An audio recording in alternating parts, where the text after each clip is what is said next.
Vegas Bray was young, attractive, and ambitious. She was determined to make something of herself. She was very proud of the way she looked. And she thought she'd found love with a fellow Navy veteran, Victor Salcedo. They were a pretty serious couple. Their friends were thrilled. I was like, that's cool. He's found somebody. I'm like, okay, this guy could be the one for her. Sadly, it wasn't to be. He's not breathing, he's not moving. But what had caused Victor's tragic death? It was up to police to untangle the mystery. It might have been a suicide. Or was something much more sinister to blame? Fatal attraction is what they were calling it. She snapped. Imperial Beach, California, October 16th, 2012. It was a sunny Tuesday in this beach town tucked between Tijuana and San Diego. Imperial Beach is kind of a jewel of San Diego. There's some really beautiful beachfront along there and a big, beautiful pier. But the jewel isn't entirely flawless.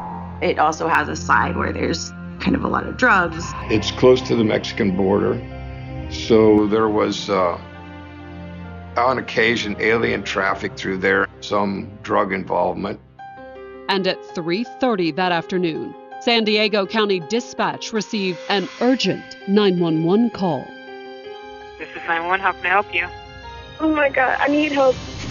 The caller, 24-year-old Vegas Bray, told the dispatcher she'd just found 31-year-old Victor Salcedo sprawled on the floor of his Imperial Beach apartment in a pool of blood.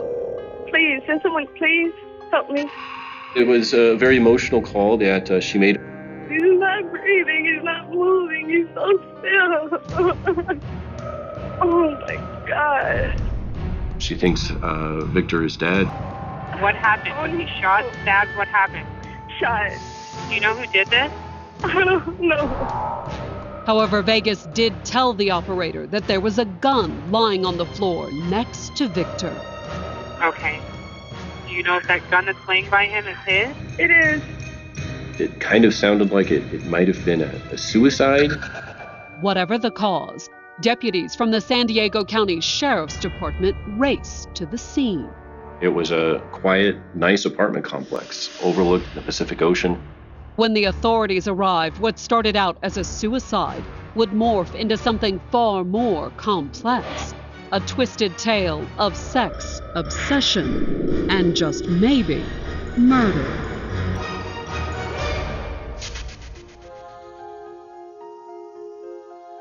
Born in 1988, Vegas Bray had grown up in San Diego.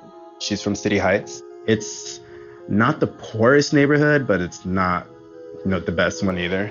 Her home life wasn't necessarily the best either. She had a very difficult time growing up.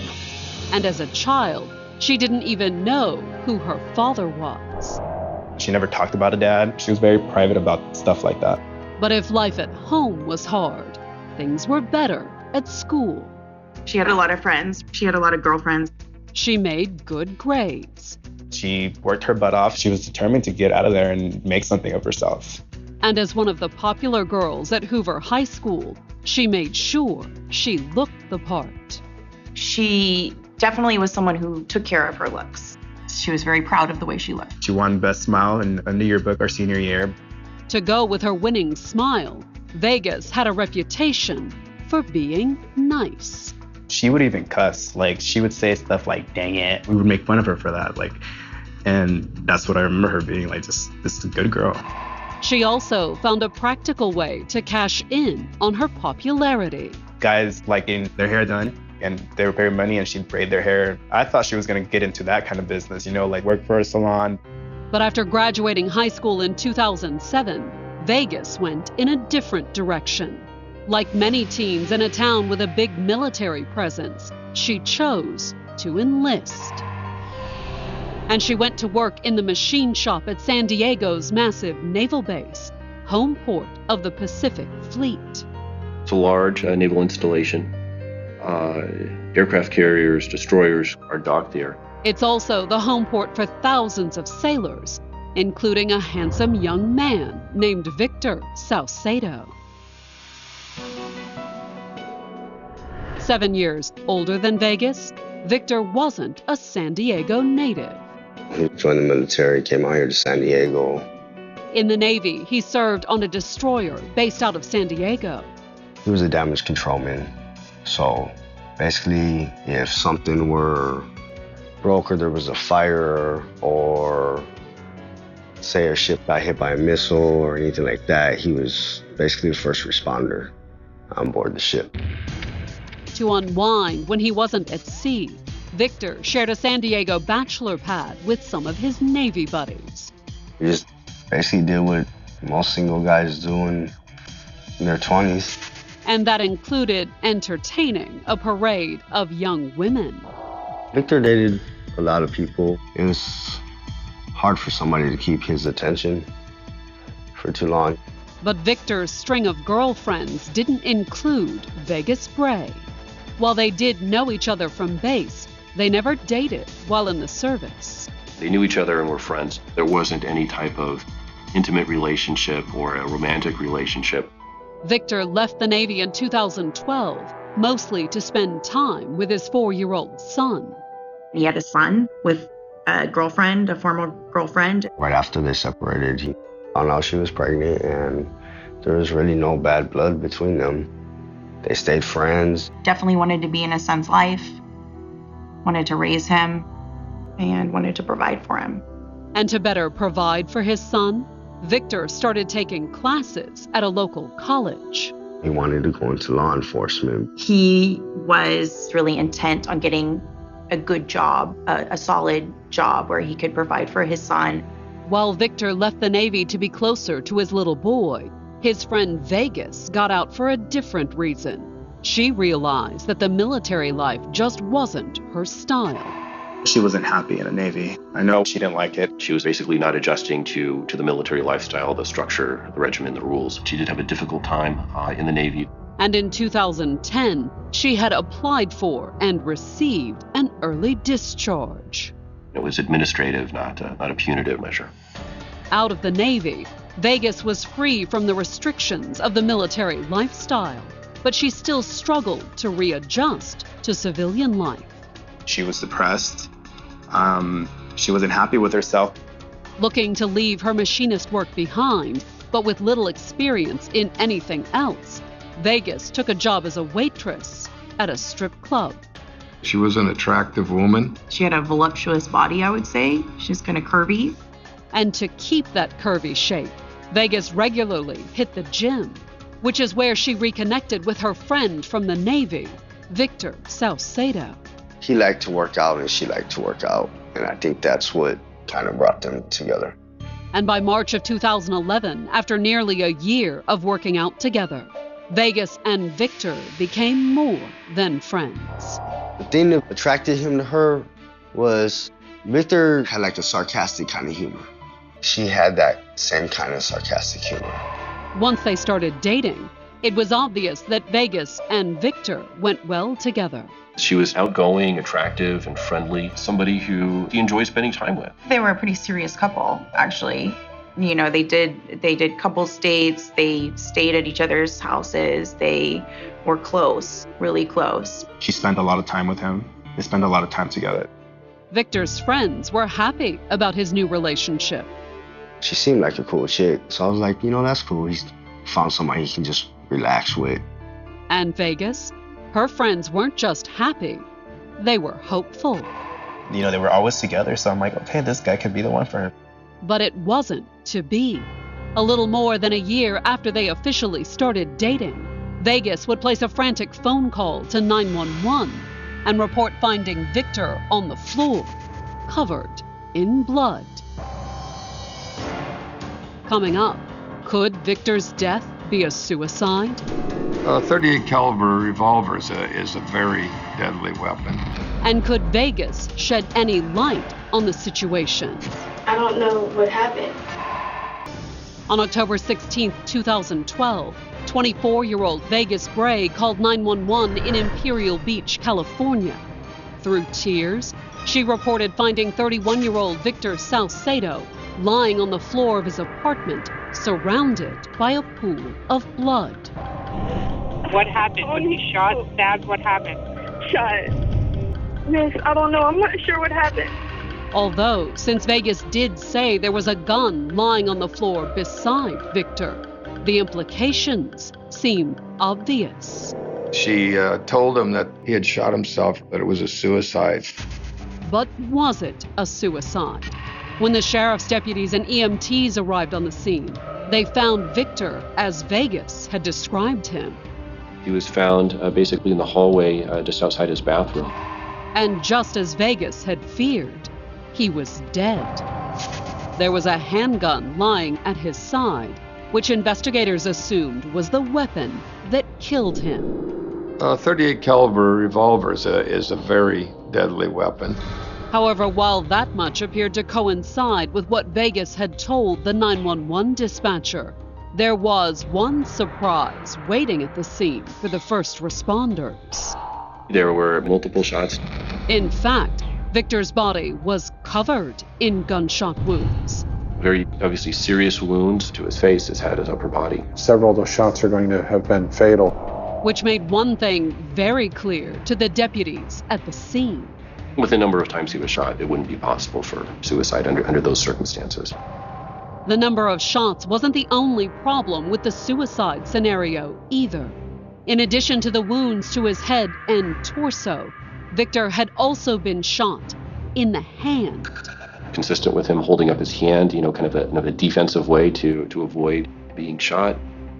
Which led the deputies at the scene to an immediate conclusion. They would quickly deduce that it was a homicide. A quick canvass of the apartment complex appeared to confirm the assessment. There were several people that heard the gunshots. Up to 10 shots is what witnesses were saying. They heard 5 to 6 gunshots, then silence, and then 4 more gunshots. In other words, Victor's killer had stopped to reload. A .38 caliber revolver only holds 6 bullets. And every one of those bullets was meant to do deadly damage, as evidenced by the box of ammunition the killer left behind. They used hollow point ammunition, which causes more damage to the human body than a standard type of ammunition would. But who had been so determined to make sure Victor Salcedo was dead? At the scene, Vegas was the only witness, but she had little additional information to give the investigators. She didn't know what happened. But she was more than willing to talk. Vegas was transported to the San Diego County Sheriff's Department in Imperial Beach to give her statement. Vegas Spray was taken voluntarily to the sheriff's substation. Okay, Vegas, just here's what I'm going to do. I'm going to get some background information. Starting with how she knew Victor and what she was doing at his house that day. You're in the Navy and you guys run into each other on base and you just become friends. Yeah. Intimate or not intimate? No, we were just friends for years. But once they both left the Navy, they reconnected. We were dating like off and on for years. They were a pretty serious couple. She thought that they were in love. Life is good, I assume? Yeah. But then, Vegas said their relationship took an unexpected turn. He broke up with me. And according to Vegas, he didn't even have the decency to do it in person. He deleted me as a friend, like he unfriended me on Facebook. And he didn't even, none of this was in person or anything. He just stopped. Oh, he broke up with you not in person? Yeah, it was like over the phone and then through Facebook. And then I drove over there to see him because I was like, what the hell? It was an ugly breakup, but it had happened in December, more than 10 months before Victor's death. And according to Vegas, the breakup wasn't quite the end of their sexual relationship. They kept like a late night relationship from time to time, but, that's how Victor was. They had continued to hook up off and on through the early part of the year, and Vegas said that gave her hope that their relationship could be saved. We spent that night together. So I thought we were okay. I thought maybe we could get back together. But after a few weeks, it became clear that wasn't the case. The one until March where he said he just doesn't want a relationship, period. Feel like he was using you? Oh, yeah. And in March of 2012, when even their late-night hookups stopped, Vegas had gone back to Victor's place again, just not for a face-to-face confrontation. She went and threw eggs at his car. And that wasn't all she admitted doing. I punctured some of his tires. I punctured two. Or then, I think in March I punctured one. And then I punctured another. And then I did two.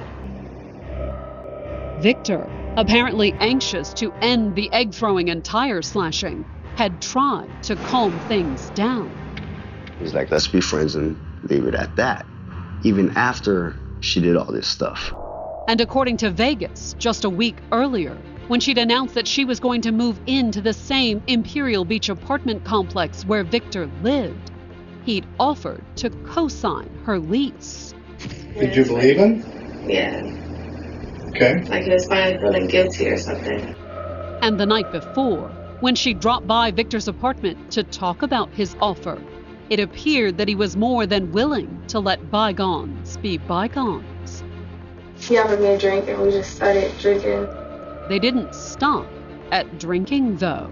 Victor Salcedo and Vegas Bray had spent the night together. You still had feelings for him? Yeah. Just weren't ready to let go of that guy, were you? I wanted to, but it's hard. And according to Vegas, things got even tougher the next morning. Once they got out, Vegas Bray wanted to go out to breakfast. He said, no, like, you're gonna f me, but you don't want to eat with me. And Vegas claimed she'd left the apartment soon after. You didn't get in an argument about it? No. Okay. You left and you were happy to be leaving. I still didn't see why he didn't want to go eat, but I was like, okay. But if Vegas had left the apartment that morning, why was she there at 3:30 in the afternoon? That's where Vegas's story started becoming a little vague. According to Vegas, she didn't plan on going over to Victor's that afternoon.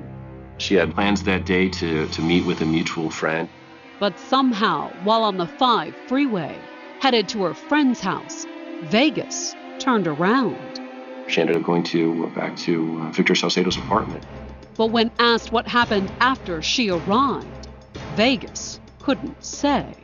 I don't know what happened. She says that she didn't remember. I blacked out. And when she came to, she saw Victor. That's when I was there at Vic's. He was bloody. The gun was on the floor next to Victor's body. My ears are ringing. But if her ears were ringing, did that mean Vegas had shot him? Or merely that she'd witnessed the shooting?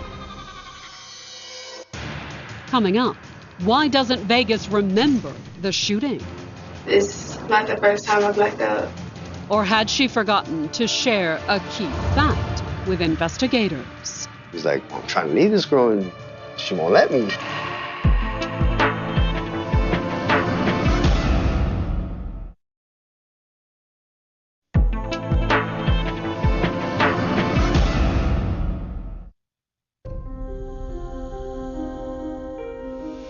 On the afternoon of October 16, 2012, Vegas Bray called 911 and reported finding her ex-boyfriend Victor Salcedo lying dead in his Imperial Beach, California apartment. Victor was shot 9 times, multiple shots to his face, his head, his upper body. Brought in for questioning, the 24-year-old cocktail waitress had essentially admitted to being in the apartment when Victor was shot. He's bloody, and you're standing there. And you don't remember any words, nothing. My ears are ringing. Her statement was basically that she didn't know what happened. I blacked out. And that wasn't all that Vegas told the investigators either. It's not the first time I blacked out.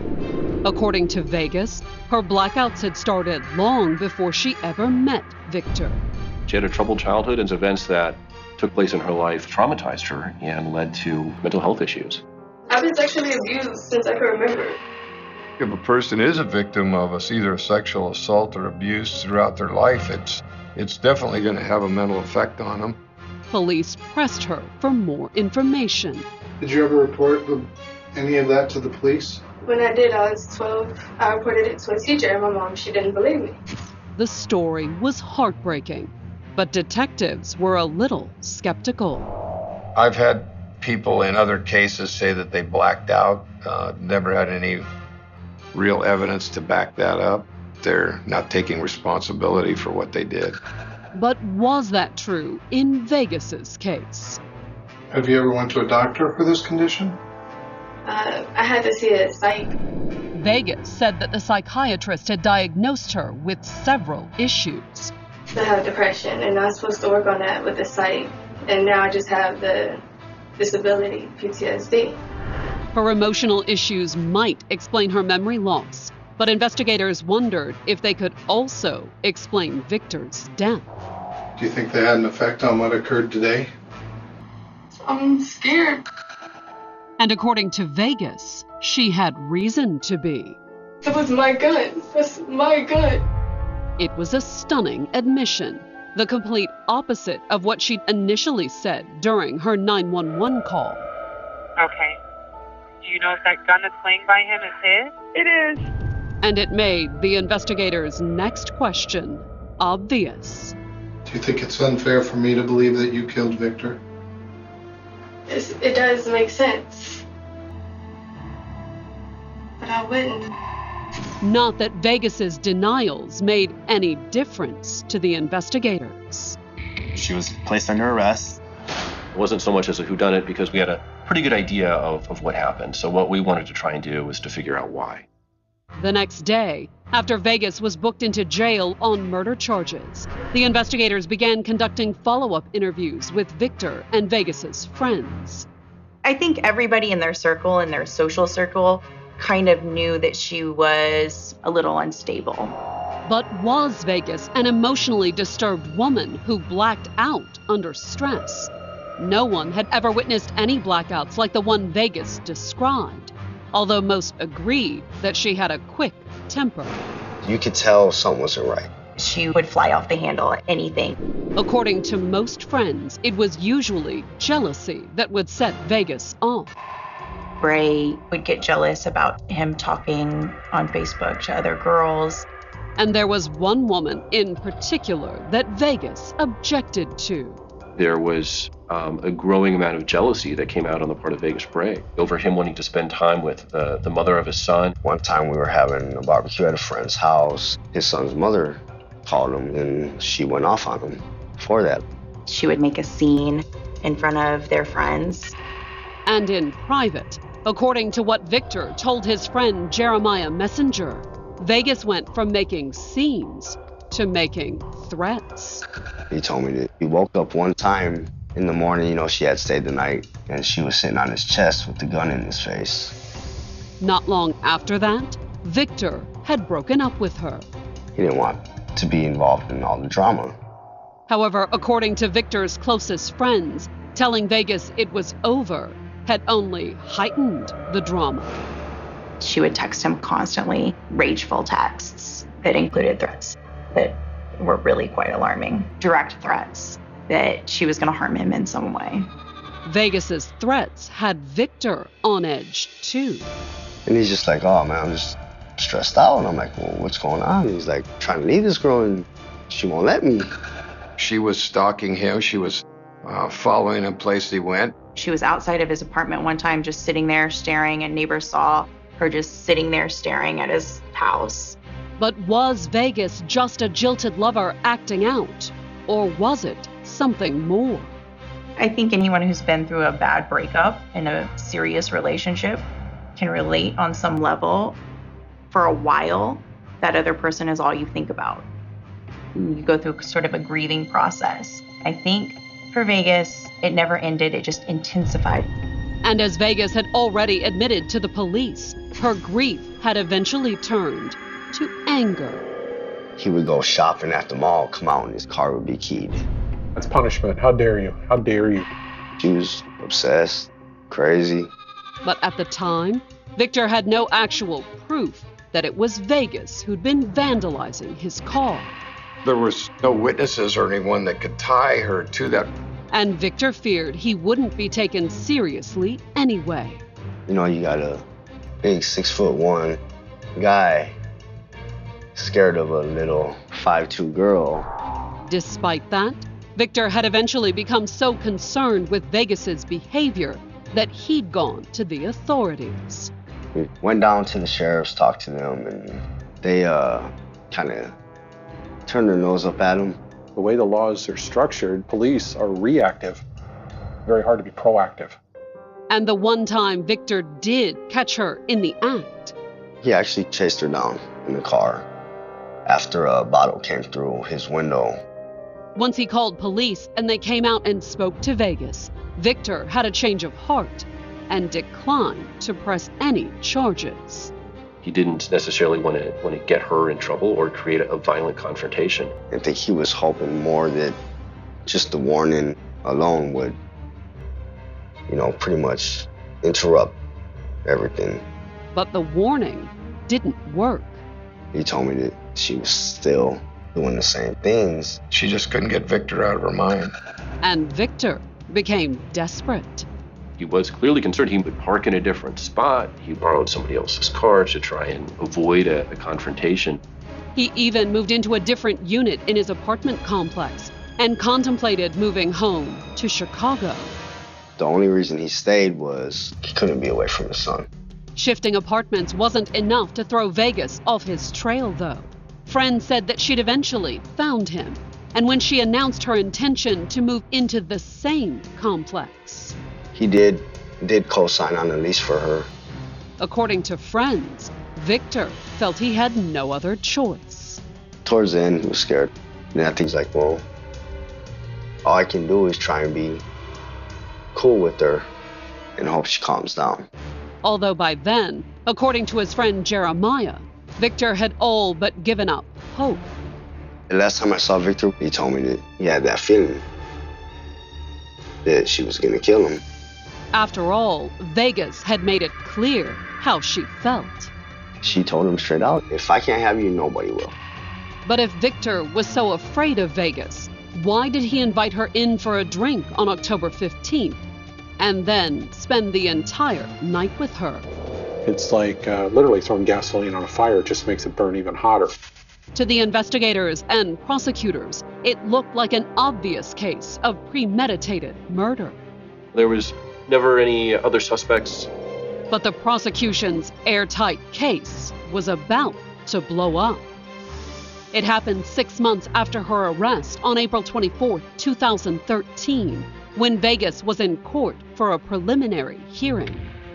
A witness was testifying, and she was describing how jealous Vegas is. For whatever reason, that resulted in an outburst from Vegas Bray. She was screaming, "I'm not jealous. I was never jealous."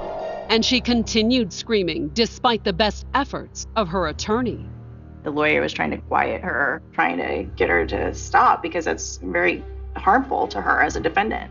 Vegas wouldn't stop screaming, though, and eventually the judge called for the bailiffs. She had to be escorted out of the courtroom. After Vegas's outburst, her attorney requested a psychological evaluation, and the judge granted it. To make sure that Vegas Bray was competent to stand trial. And in July of 2013, after 3 months of sessions with a psychologist, they reached a conclusion. She was determined to be not fit for trial at that time. The judge ordered her transferred from the jail to a treatment facility. Some mental health issues had to be worked through. And if they weren't, she might never face a jury. Coming up, can Vegas's defense prove she didn't know what she was doing? Are you talking about a second personality? Or will the prosecution produce evidence of a plan? Fatal attraction is what they were calling it.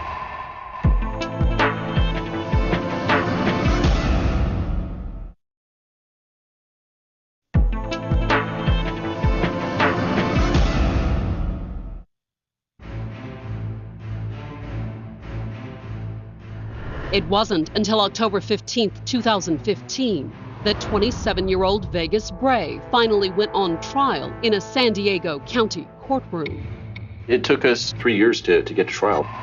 She was charged with the October 16, 2012 murder of her ex-boyfriend, 31-year-old Victor Salcedo. She was arrested within a day and ultimately incarcerated until her trial. And she'd spent most of that time in a mental health facility. Criminal proceedings are suspended and additional exams are done until the court is satisfied that she is legally competent. And finally, after 3 years of psych evaluation and legal maneuvering, she was cleared to proceed. She was then deemed to be psychologically fit to handle a trial.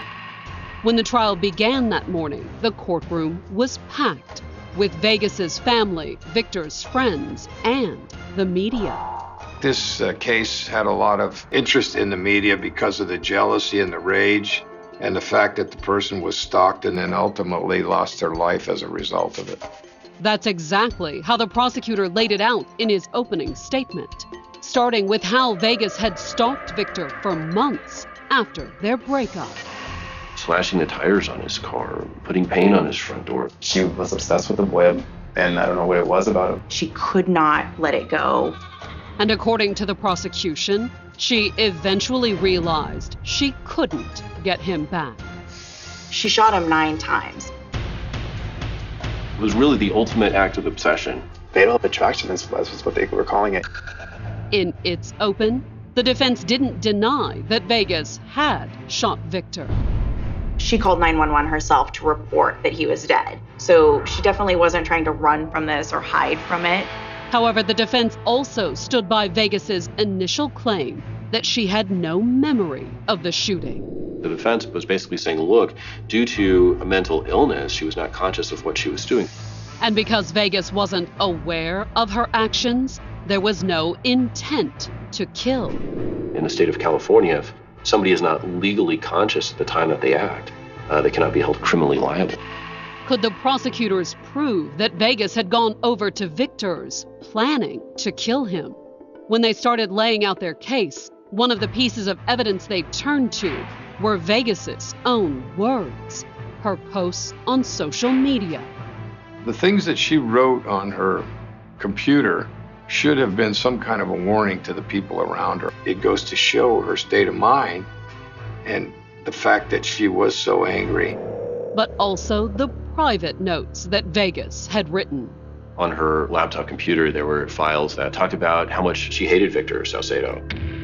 People, when they write that kind of stuff, it's like they want to leave that legacy behind that, they were trying to project that anger and they want somebody to know about it after it takes place. Then, to prove that Victor's murder had been premeditated, the prosecutors pointed the jury to one thing that Vegas had written. Entitled, by her, the bucket list. And compared to most people, Vegas's bucket list was a little different. Her bucket list was not to go travel or see great things. It was to find Victor Salcedo, kill him. However, killing Victor wasn't the last thing Vegas planned to cross off her list. She was going to kill herself. And in August, once she'd made her list, Vegas had gone out and bought a .38 caliber revolver.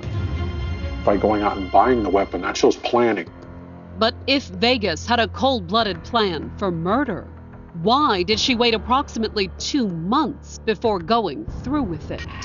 I think that her intent, maybe subconsciously, was she was going to somehow get him back. And on the night of October 15th, those subconscious hopes got a huge boost. The night before she murdered him, they spent the night together. But the next morning, any thought of reconciliation came to a humiliating end. He would have sex with her, but he wouldn't even eat with her. That made her upset and embarrassed, ashamed. That was the switch that triggered her. She snapped. And when she did, according to the prosecutors, Vegas had gone home, loaded her gun, and gone back to Victor's. She just went into his apartment, shot him 6 times. Then she reloaded the gun.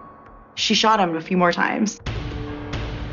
This person was filled with anger and rage. But why hadn't Vegas followed through with the rest of her plan and turned the gun on herself? To answer that question, the prosecutors called Vegas's half-brother to the stand. It was very difficult for him. He loved his sister, but he wanted to do the right thing. And according to her brother's testimony, the reason Vegas didn't kill herself and the reason she did call 911 was because she'd called him first. The way he described it was basically she was calling to say goodbye. But was that the only reason she called him? I'm not sure if she wanted him to talk her down, which ultimately he did. However, according to the prosecution, deciding not to kill herself had left Vegas with a problem. It's like, oh my, now look what I've done. I'm alive and I have to answer this thing. And according to the prosecution, Vegas could think of only one answer. Well, let's say I blacked out. Was Vegas's blackout claim just an excuse? Conveniently, you don't remember the most significant moment of your life. Or was it possible she really had no memory of killing Victor? When it was the defense's turn, they built their case around Vegas's history of mental illness. She came across as a very troubled young woman who had, I think, some emotional issues that she was struggling to deal with. They were issues that not only delayed her trial, they were also issues that she had been upfront about with the investigators from the very beginning. I have depression, and I'm supposed to work on that with the psych. The defense also claimed that she had long suffered from a post-traumatic stress disorder. There was a lot of evidence from the defense that she had a very difficult time growing up. Possible sexual abuse in her early life when she was a child. Horrible things that would really make a mark on anyone. And according to the defense and Vegas's own admission, that childhood trauma had left her suicidal. When I would run down the beach, like I would just think about just going into the ocean, maybe just drowning. However, according to Vegas, thoughts of suicide weren't her only means of dealing with the stress and trauma of her childhood. She'd also created a sort of alter ego. It's a comic book character I came up with, like back in middle school. I called her Baby Bray. Although the more Vegas had talked about Baby Bray, the less she sounded like a comic book character, and more like something else. She handles a lot for me, because like I give it to her. Are you talking about a second personality within you? And according to Vegas, that's who killed Victor. I'm just thinking it's another part of me that did it, that it had to be, it had to be her. She did it.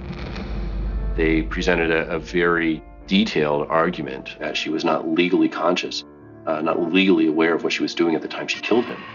But while Vegas's friends and supporters believed it, Vegas, I knew, wouldn't have done that. That was somebody else that did that. It was her, just not her that I knew. would the split personality defense be enough to convince a jury? In his closing argument, the prosecutor did his best to counter the defense's claims. The facts just didn't fit that defense. This is not an argument where two people are in the kitchen, one grabs a knife, stabs the other, and goes, oh my gosh, what have I done? It's something that she put a lot of thought into. She was carrying out a plan that had been made months before. And when it was finally time to pull the trigger, she did.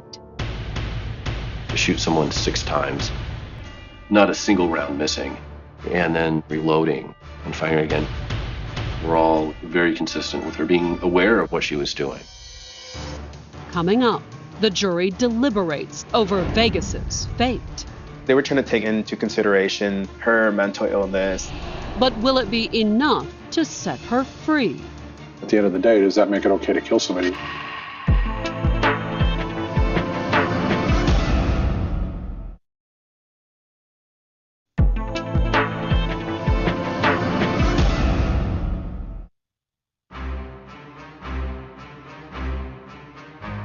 On November 2nd, 2015, a San Diego jury reached a decision in the murder trial of Vegas Bray. There were a couple of days of deliberations, They were trying to take into consideration her mental illness. The 27-year-old was accused of shooting her ex-boyfriend, Victor Salcedo, 9 times in October of 2012. She claimed that she didn't remember any of this. She wasn't there in her head. It does happen. People do black out and do things when they're conscious that they don't remember later. But even if that were true, At the end of the day, does that make it okay to kill somebody? the jury's answer was unequivocal. She was guilty of murder in the first degree. She was responsible for her actions. And now she was finally going to pay the price. Hearing that gavel come down and saying guilty, first-degree murder, you know what is going to happen to you. Under California law, for first-degree murder, the penalty is 25 years to life, and there's an additional consecutive term of 25 years to life if a firearm is used. At her sentencing hearing on January 8, 2015, Vegas's attorney did make a final plea for leniency. Due to the severity of this trauma Vegas suffered at a very young age, she developed no resiliency, no coping skills to manage feelings of rejection, abandonment, and loss. But despite that appeal, the judge said the jury's decision left him with no choice. They could have reduced this crime to second-degree murder. They could have reduced it to voluntary manslaughter. In fact, they could have reduced it all the way down to involuntary manslaughter. But they had found Vegas guilty of first-degree murder. She's sentenced to 50 years to life in prison. Vegas would spend most of her future in a California prison, a victim of her own deadly obsession. It often starts out very slight and then ultimately gets worse and worse. It becomes such a frenzy that the consequences are no longer important to them. And all because neither she nor anyone around her saw the danger signs until it was too late.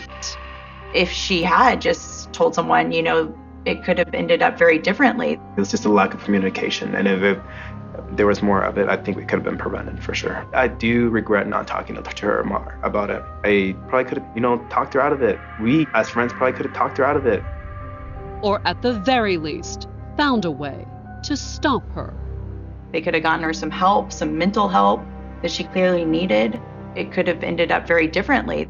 Black Hollow Files, The Last Detective. The first time anyone noticed something was wrong, the clock in Black Hollow had already stopped. Not metaphorically, literally. At exactly 8:17 p.m., the century-old clock above the town hall froze. Witnesses later remembered hearing its final chime echo across empty streets before silence settled over the valley like heavy fog. Children stopped playing. Store owners glanced outside. Dogs barked toward the forest without moving from their porches. By sunrise, nobody talked about the clock anymore. They were talking about the abandoned sedan parked beside Mill Creek. The driver's door remained open. The headlights were still glowing weakly through the morning mist. A cup of coffee rested untouched in the holder, still half full. The engine had gone cold hours earlier. No blood, no signs of a struggle, no footprints leading away from a vehicle. Only a leather notebook sitting neatly on the passenger seat. The first page contained a single sentence. If you're reading this, you're already too late. Retired Detective Nathan Mercer hadn't carried a badge in almost 7 years. He spent his mornings repairing fishing boats on the edge of Hollow Lake, and his evenings watching storms roll across the mountains from his porch. He believed he had left investigations behind for good. Then the sheriff knocked on his door. "I need your eyes," she said. Mercer looked at the notebook before saying a word. The handwriting was calm, measured, not the frantic writing of someone in danger. It looked like the opening page of a story someone expected another person to finish. He turned the page. Blank. The next page. Blank. Every page in the notebook remained empty except the first. Whoever had written the message wanted the silence that followed to matter more than the words themselves. Mercer drove to Mill Creek before noon. The sedan remained exactly where it had been found. Nothing about the scene felt rushed. Nothing felt accidental. The vehicle had been parked perfectly between two faded white lines, as though its driver expected to return within minutes. Yet no one had. Forensic technicians searched every inch of the interior. No fingerprints. No usable DNA. No phone. No wallet. No identification. It was as if the driver had erased themselves before disappearing. Mercer walked slowly around the creek. Years of experience had taught him that scenes often revealed more at their edges than at their center. He ignored the car, ignored the flashing police lights, ignored the growing crowd behind the tape. Instead, he watched the water. The current carried leaves beneath an old wooden bridge. One leaf caught against a broken piling. Then another. Something beneath them reflected sunlight. Mercer stepped into the shallow creek. Wedged between smooth stones lay a small brass compass. Its glass face was cracked. Its needle spun endlessly, never settling on north. Engraved on the back were 4 words. Truth refuses straight lines. Mercer slipped the compass into an evidence bag. He had seen strange messages before. Anonymous letters. And signed postcards. Cryptic phone calls. This felt different. The message wasn't threatening. It was instructional, as if someone were teaching him how to think. That afternoon, technicians finally identified the abandoned sedan.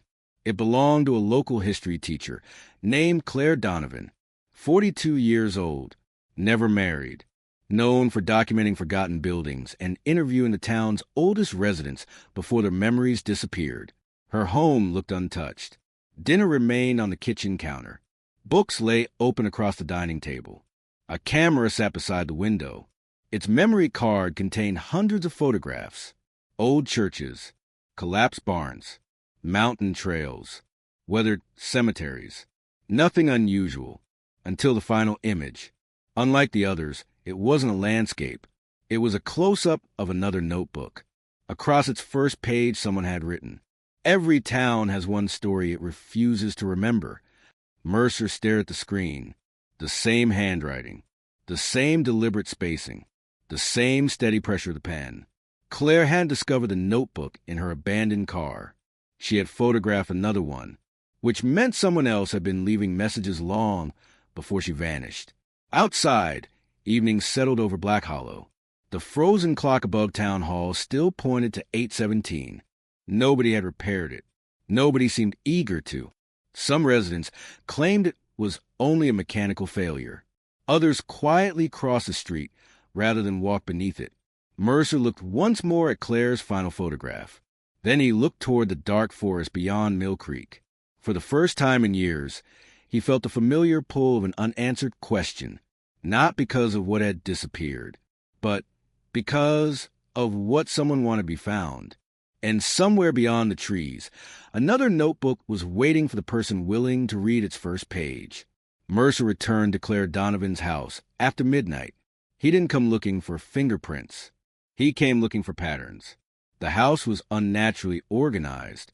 Every bookshelf was labeled. Every photograph was dated. Every notebook sat in chronological order, stretching across an entire wall of oak shelves, except one. Between the journals from April and June, a narrow gap remained. May was missing, not stolen in haste. Removed with precision. Mercer stood motionless. Whoever had entered the house hadn't searched for valuables. They had known exactly which notebook to take. On Claire's desk sat an old tape recorder. Dust covered the buttons except for one. Play. He pressed it. Static filled the room. Then Claire's voice emerged. Calm. Measured. If you're hearing this, then I probably ran out of time. The recording paused for several seconds. I wasn't researching abandoned buildings. Another pause. I was researching abandoned stories. Mercer leaned closer. People think history disappears. It doesn't.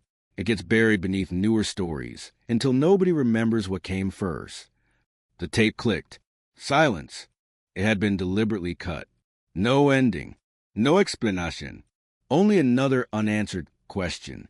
The following morning, Mercer spread every photograph from Claire's camera across the conference table. Most investigators focused on the subjects. Mercer focused on the edges. In nearly every picture, something small repeated. A weather vane, a faded blue pickup truck, a crow perched on a telephone wire. None of those details mattered, until he noticed the windows. Reflections, Every third or fourth photograph contained a reflection of someone standing behind Claire, never close enough to identify, never facing the camera, always watching. He enlarged one image. The reflection sharpened only slightly. A dark coat, a wide-brimmed hat, hands tucked into pockets. The figure stood perfectly still, while everyone else blurred with movement. It wasn't proof of anything, but it was enough to make Mercer uneasy. By afternoon, rain swept across Black Hollow. Mercer drove to the oldest building in town, the public library. Claire had checked out dozens of local newspapers during the previous month. The librarian produced a stack of brittle archives tied together with faded ribbon. One article immediately caught Mercer's attention. 28 years earlier, the town council had approved demolition of an abandoned train depot outside Black Hollow. According to the article, volunteers were asked to remove anything of historical value before the building came down. Someone had circled the article in red ink. In the margin, Claire had written only 3 words. They missed something. Mercer folded the newspaper carefully. Where's the depot now? The librarian looked puzzled. It isn't. It was demolished, so everyone believed. An hour later, Mercer stood at the edge of an overgrown meadow. Nature had reclaimed almost everything. Only scattered bricks and twisted steel emerged through the tall grass. The depot was gone, or so it seemed. Near the foundation, Mercer noticed a line of stone steps descending beneath a collapsed concrete slab. The entrance had been hidden by decades of vines. He switched on his flashlight. Cold air drifted upward. There was something below. Not a tunnel, not a bunker. An underground archive room built beneath the original station. Shelves lined the walls. Most were empty. One cabinet remained locked. Inside rested dozens of cardboard document boxes, untouched for years. The labels had faded almost completely, except one. Found. Mercer slowly lifted the lid. Inside were photographs, letters, hand-drawn maps, and another black notebook. He opened it. The first page contained familiar handwriting. You found this because someone wanted you to. Mercer looked around the silent archive. For the first time since Claire disappeared, he realized he wasn't following a trail left by chance.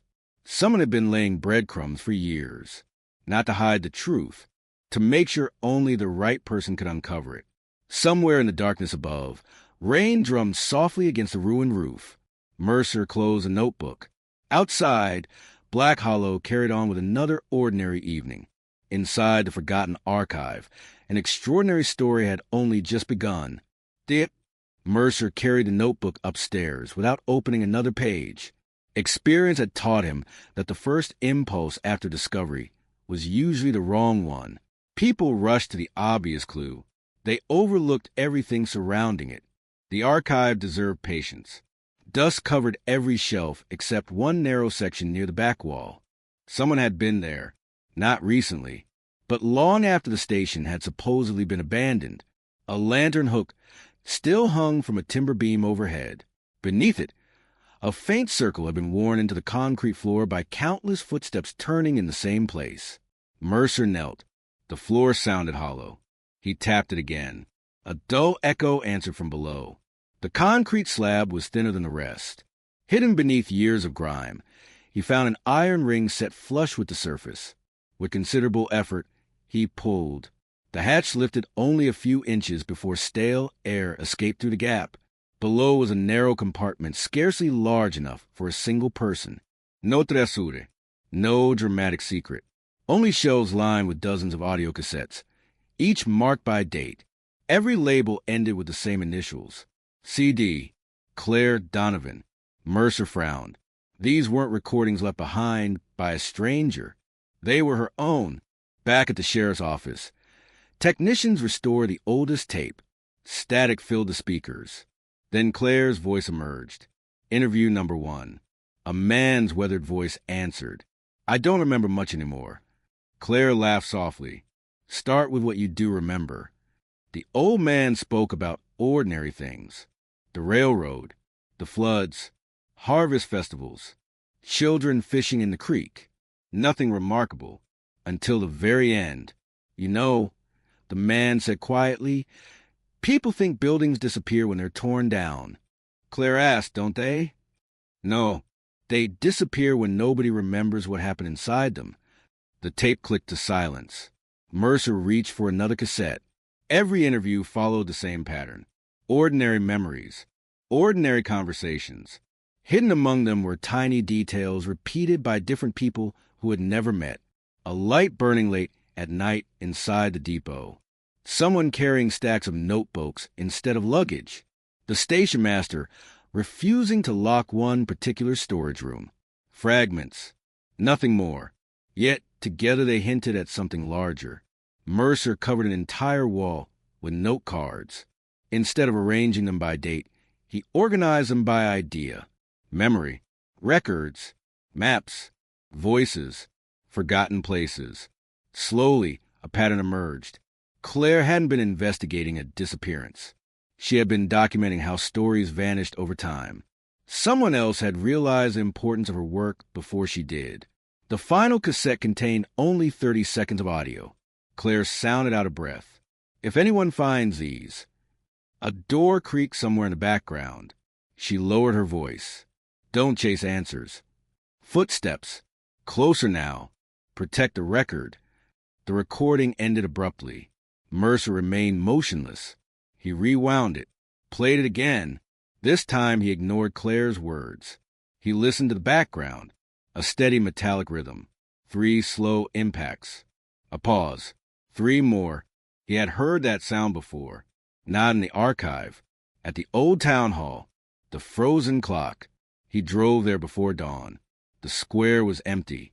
Mist drifted between silent storefronts. The great clock still pointed stubbornly to 8:17. Mercer stepped inside the tower. The gears had long since stopped turning. Yet beneath the dust, one brass will look strangely clean. Someone had touched it recently. He followed the mechanism upward until he reached a cramped maintenance platform beneath the clock face. Carved into the wooden beam, beside it were 4 simple words. Some clocks measure time. Below them, in smaller letters, others measure memory. Mercer ran his fingers across the carving. Outside, the first rays of morning broke over Black Hollow. The town stirred awake beneath the silent clock, unaware that another piece of its forgotten history had quietly revealed itself. Not with confession or revelation, but with a reminder that the most enduring mysteries are often hidden in the places people pass every day without ever looking up. Mercer remained beneath the frozen clock long after the town square began to fill with people. Morning traffic drifted past the courthouse. The bakery opened. School buses rolled through the intersection. No one looked up. For 30 years, the clock had simply been another landmark, its silent face blending into the rhythm of everyday life. Mercer looked closer. The carved message wasn't the only mark on the beam. Tiny scratches covered the surrounding wood. Not random. Numbers. Dozens of them. Some were separated by weeks, others by years. Every number matched the date from Claire Donovan's interview logs. Someone had returned to the tower after every interview. Not to hide, to keep count. He photographed every carving before climbing back down the narrow iron ladder. Outside, Sheriff Hill was waiting. You found something. I found Patience. She raised an eyebrow. Mercer handed her the notebook. Whoever built this trail never expected anyone to solve it in a week. By afternoon, the team had digitized every cassette Claire had recorded. Artificial intelligence isolated every background sound. Most contained ordinary noise. Wind, rain, passing trains, church bells. Then one waveform appeared again and again. A deep mechanical vibration. Always the same frequency. Always lasting exactly 12 seconds. It wasn't random. Mercer overlaid the recordings on a town map. Every interview containing the vibration had taken place within a half-mile radius. The center of that circle landed on an abandoned municipal pumping station overlooking Hollow Lake. The building had been closed for decades. Windows boarded. Concrete stained by time. Inside, everything remained exactly as workers had left it years before. Massive pipes stretched into darkness. Control panels gathered dust. One turbine stood motionless beneath a skylight fractured by age. Mercer walked slowly through the echoing chamber. The vibration from recordings suddenly made sense. He struck one of the steel pipes gently with his flashlight. The sound rang through the building. Exactly the same tone. Claire had been here. More than once. Near the rear wall, faded chalk arrows pointed toward a narrow maintenance corridor. The passage descended beneath the station before ending at a heavy steel door. Unlocked. Beyond it stretched shelves filled with weatherproof storage cases. Inside each case rested copies. Copies of maps. Copies of interviews. Copies of photographs. Nothing appeared to be original. Claire hadn't been collecting evidence. She had been preserving it. Every document had been duplicated by hand, labeled, dated, and stored in waterproof containers. Mercer smiled quietly. She had expected that paper could burn. Hard drives could fail. Buildings could collapse. But if enough copies survived in enough places, the story itself would survive. Tucked inside the final storage case lay a folded sheet of paper. Unlike everything else, it wasn't neatly organized. It looked hurried. Across the top, Claire had written, "If you're here, then you understand the difference between solving a mystery and preserving one." Mercer continued reading. Some questions deserve answers. Others deserve witnesses. If the answers disappear, let the record remain. He folded the page with unusual care. For weeks he had believed someone was leading him toward a spectacular revelation. Instead, every step had pointed toward something quieter. Responsibility. Memory. The simple act of refusing to let forgotten stories vanish. Outside, evening settled over Black Hollow once again. The silent clock overlooked the square. The abandoned station overlooked the lake. The forest overlooked them both. Mercer locked the storage room before climbing back into the fading light. The mystery was no longer pulling him forward with promises of a dramatic ending. It was asking something much more difficult. To listen, to remember, and to leave behind a trail clear enough that, years from now, someone else would never have to begin from nothing. The first snowfall arrived without warning. By dawn, Black Hollow had vanished beneath a blanket of white. Roofs, roads, and rooftops blended into a single quiet landscape where every fresh footprint stood out against untouched snow. Mercer reached the pumping station before anyone else. The door was exactly as he had left it. Locked, undisturbed. Yet something was different. A single set of footprints approached from the tree line. They stopped at the entrance, then turned back toward the forest. Whoever had come there had never gone inside. They had only checked. Mercer followed the tracks. The trail wound between towering pines before climbing toward an abandoned fire road that disappeared into the hills. Snow muffled every sound except the slow crunch beneath his boots. The footprints ended at a weathered wooden sign, half buried in snow. The lettering had almost disappeared. Lookout Trail. Beyond it stood the skeletal remains of an observation tower, long since reclaimed by the forest. The staircase had collapsed years ago. Only the concrete foundation remained. Mercer circled the structure once. Nothing. A second time. Near the northern corner, he noticed a narrow strip of metal protruding from the frozen ground. It wasn't natural. He brushed away the snow. A rusted survey marker emerged, stamped with a year no one in town seemed to mention anymore. He photographed it before comparing its position to Claire's hand-drawn maps. The coordinates aligned perfectly with one tiny pencil mark she had never labeled. Not forgotten. Intentionally left unnamed. Back at the office, Mercer overlaid every recovered map onto a modern satellite image. The unnamed point connected the clock tower, the pumping station, the abandoned depot, and the overlook in almost perfect alignment. Not a triangle. A straight line. Every place Claire had visited shared the same sight line across the valley. She hadn't been chasing random clues. She had been tracing a single invisible corridor through Black Hollow. Mercer leaned back in silence. For weeks, he had assumed each discovery represented another destination. Instead, they had always been signposts along one continuous path. That evening, he returned to the town square. Snow continued falling beneath the frozen clock. Children laughed nearby. building snowmen beneath the old courthouse while shopkeepers brushed fresh powder from their windows. Life continued, unaware of the quiet trail hidden beneath decades of ordinary days. Mercer looked up at the silent clock one last time. Claire's notebooks, the restored recordings, the forgotten archive, the observation tower. Each had taught him the same lesson, without ever saying it directly. Mysteries rarely survive because someone hides the truth perfectly. They survive because ordinary moments slowly bury extraordinary ones until no one remembers where to look. Mercer slipped the notebook back into his coat and stepped into the falling snow. Behind him, the clock remained frozen. Ahead, the white road stretched into the forest, untouched except for a single line of fresh footprints disappearing between the trees, waiting for the next person willing to follow them. Not in search of certainty, but in search of understanding. The storm lingered through the night.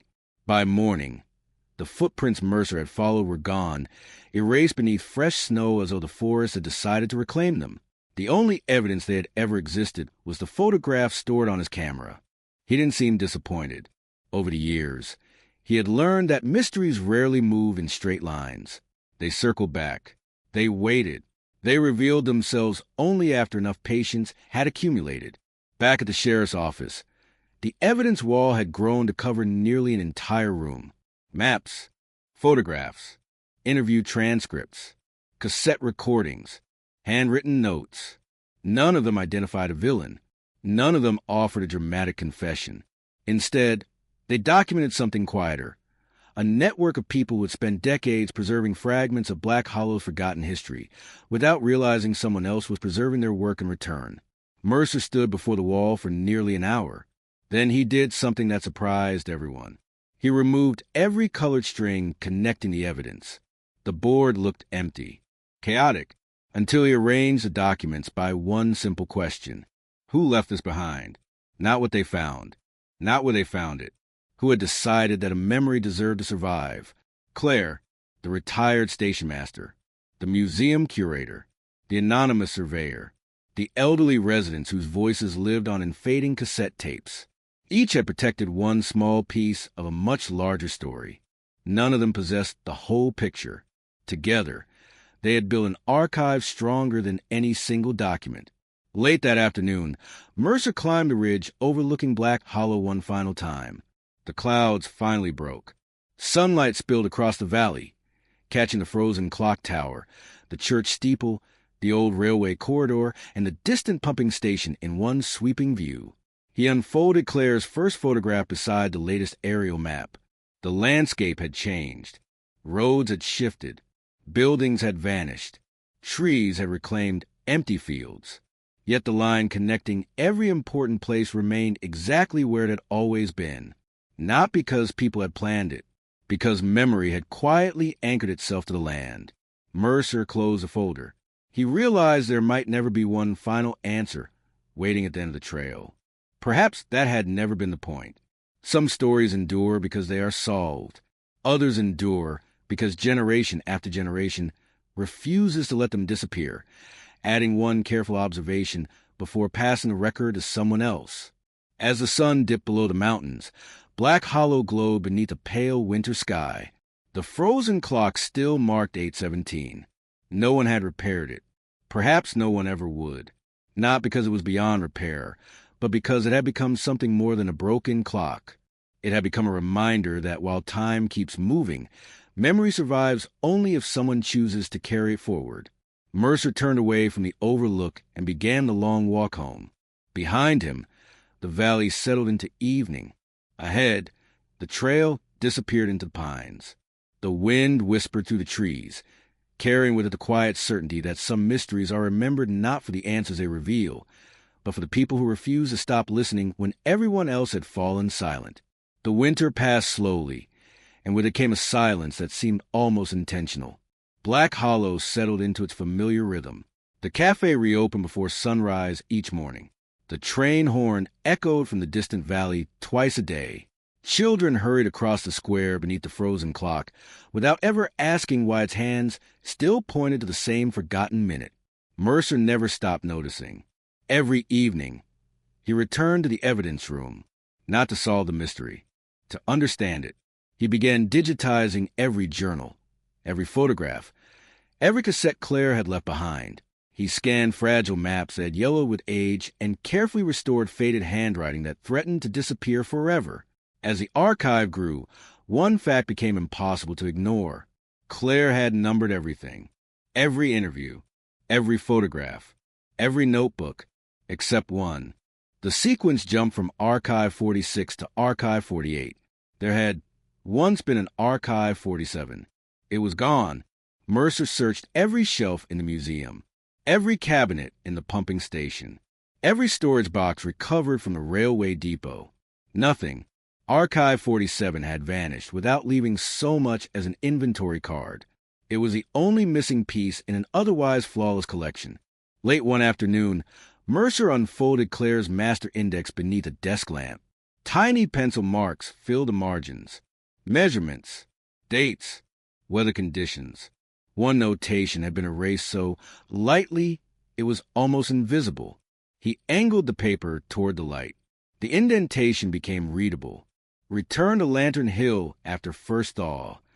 Lantern Hill. The name appeared nowhere else. No road carried it. No modern map acknowledged it. Only an 80-year-old forestry survey identified a rocky ridge overlooking the eastern edge of Black Hollow. By early spring, the snow had finally begun to melt. Mercer climbed the ridge before sunrise. The forest felt different without snow. Water trickled through shallow ravines. Birdsong replaced the hollow whistle of winter winds. At the summit stood the remains of a stone beacon, little more than a circular foundation overlooking miles of untouched wilderness. The view stretched across the entire valley. The courthouse, the church, the abandoned depot, the pumping station. Even the frozen clock could be seen in the distance. Claire had stood here. Mercer was certain of it. Near the base of the old beacon, he noticed a weatherproof metal cylinder hidden beneath loose stones. Inside was no confession, no dramatic revelation, only a sealed envelope addressed in neat handwriting. To whoever came after me. Mercer opened it carefully. The letter was brief. If you've reached this place, you've probably spent months searching for answers. I did too. Eventually I realized I had been asking the wrong question. The question was never what happened. It was, what deserves to be remembered? Every document I preserved, every interview I recorded, every photograph I restored exists because someone believed ordinary lives mattered enough to leave behind a trace. If Archive 47 is still missing, let it remain missing. Some absences teach us more than discoveries ever could. Finish the archive. Someone else will need it one day. Mercer folded the letter with deliberate care. For the first time since Claire disappeared, he felt no urgency, only purpose. He looked across Black Hollow as morning sunlight spread across rooftops still damp from melting snow. The mystery had transformed into something unexpected. Not a hunt for a final answer. A promise to preserve the stories that time was quietly trying to erase. As the wind swept across Lantern Hill, Mercer slipped the letter into the archive case and began to walk back toward town, where another ordinary day was already unfolding.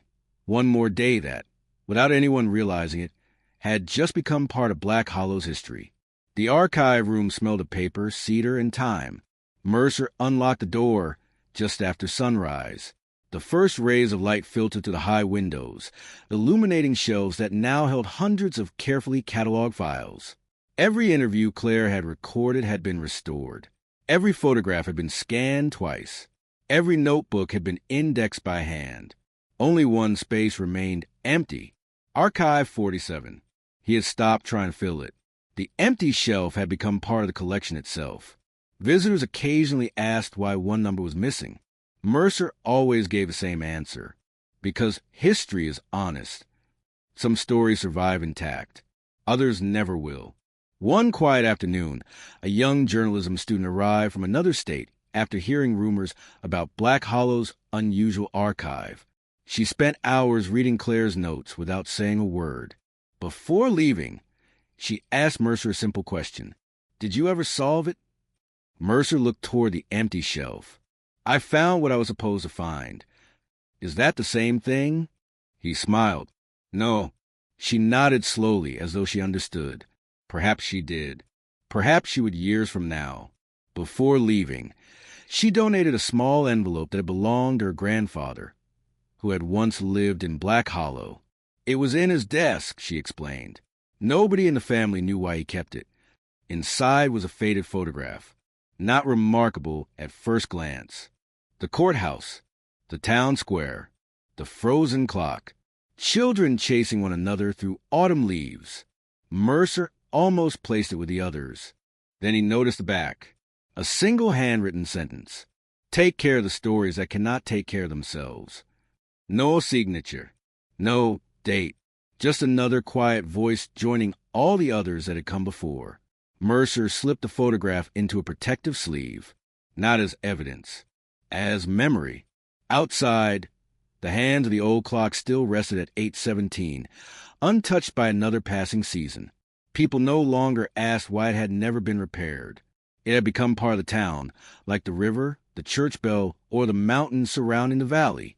Children grew up beneath it. Visitors photographed it. Older residents glanced toward it without slowing their pace. Time had continued moving even though the clock had not. As evening sailed across Black Hollow, Mercer climbed the courthouse steps and looked out over the quiet streets. The mystery had never ended with a dramatic confession or a final revelation. It had ended the way most forgotten stories do, not with certainty, but with people choosing to remember. He closed the archive for the night, turned the key in the heavy wooden door, and walked slowly into the fading light. Behind him, thousands of pages rested in silence. Ahead, the town carried on with another ordinary evening. Somewhere, another photograph would be taken. Another journal would be written. Another memory would begin its quiet journey through time. And perhaps years from now, someone else would open a forgotten box, unfold a faded piece of paper, and realize that the greatest mysteries are not always hidden in what disappears. Sometimes they are hidden in what people quietly choose to preserve, believing that one day, someone they will never meet will understand why it mattered. The years passed quietly. Black Hollow changed the way every small town eventually does. The grocery store became a cafe. The railway corridor turned into a walking trail. Children who had once raced bicycles beneath the frozen clock grew into adults who brought their own children back to the same streets. Only one thing never changed. At precisely 8:17, every visitor eventually stopped walking. Not because the clock moved, because it didn't. Mercer had retired for a second time, this time without intending to return. The archive no longer belonged to him alone. Volunteers maintained it. Students indexed new donations.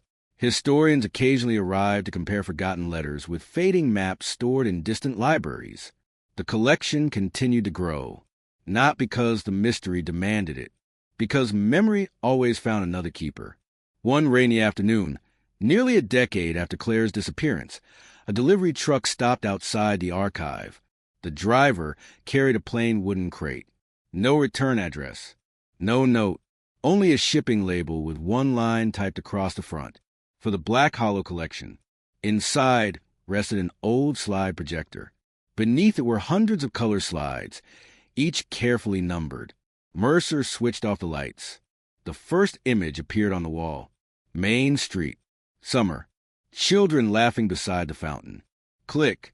The church during winter. Click. The old depot before demolition. Click. The pumping station reflected in the lake at sunset. One image followed another, each preserving a place long before time had altered it. Then came the final slide. The overlook.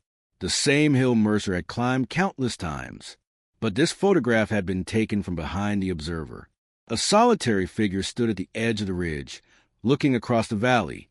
The face couldn't be seen, only the outline of a long coat moving gently in the wind. Projected beneath the image, handwritten in white ink along the slide's border, were 8 simple words. Someone always watches so someone else can remember. The room remained silent long after the projector's fan slowed to a stop. Mercer didn't search for the sender. He didn't ask who had taken the photograph. He simply removed the slide, placed it into an archival sleeve, and wrote a new catalog entry. Collection added. Source unknown. Preserved. Nothing more. Outside, rain tapped softly against the windows.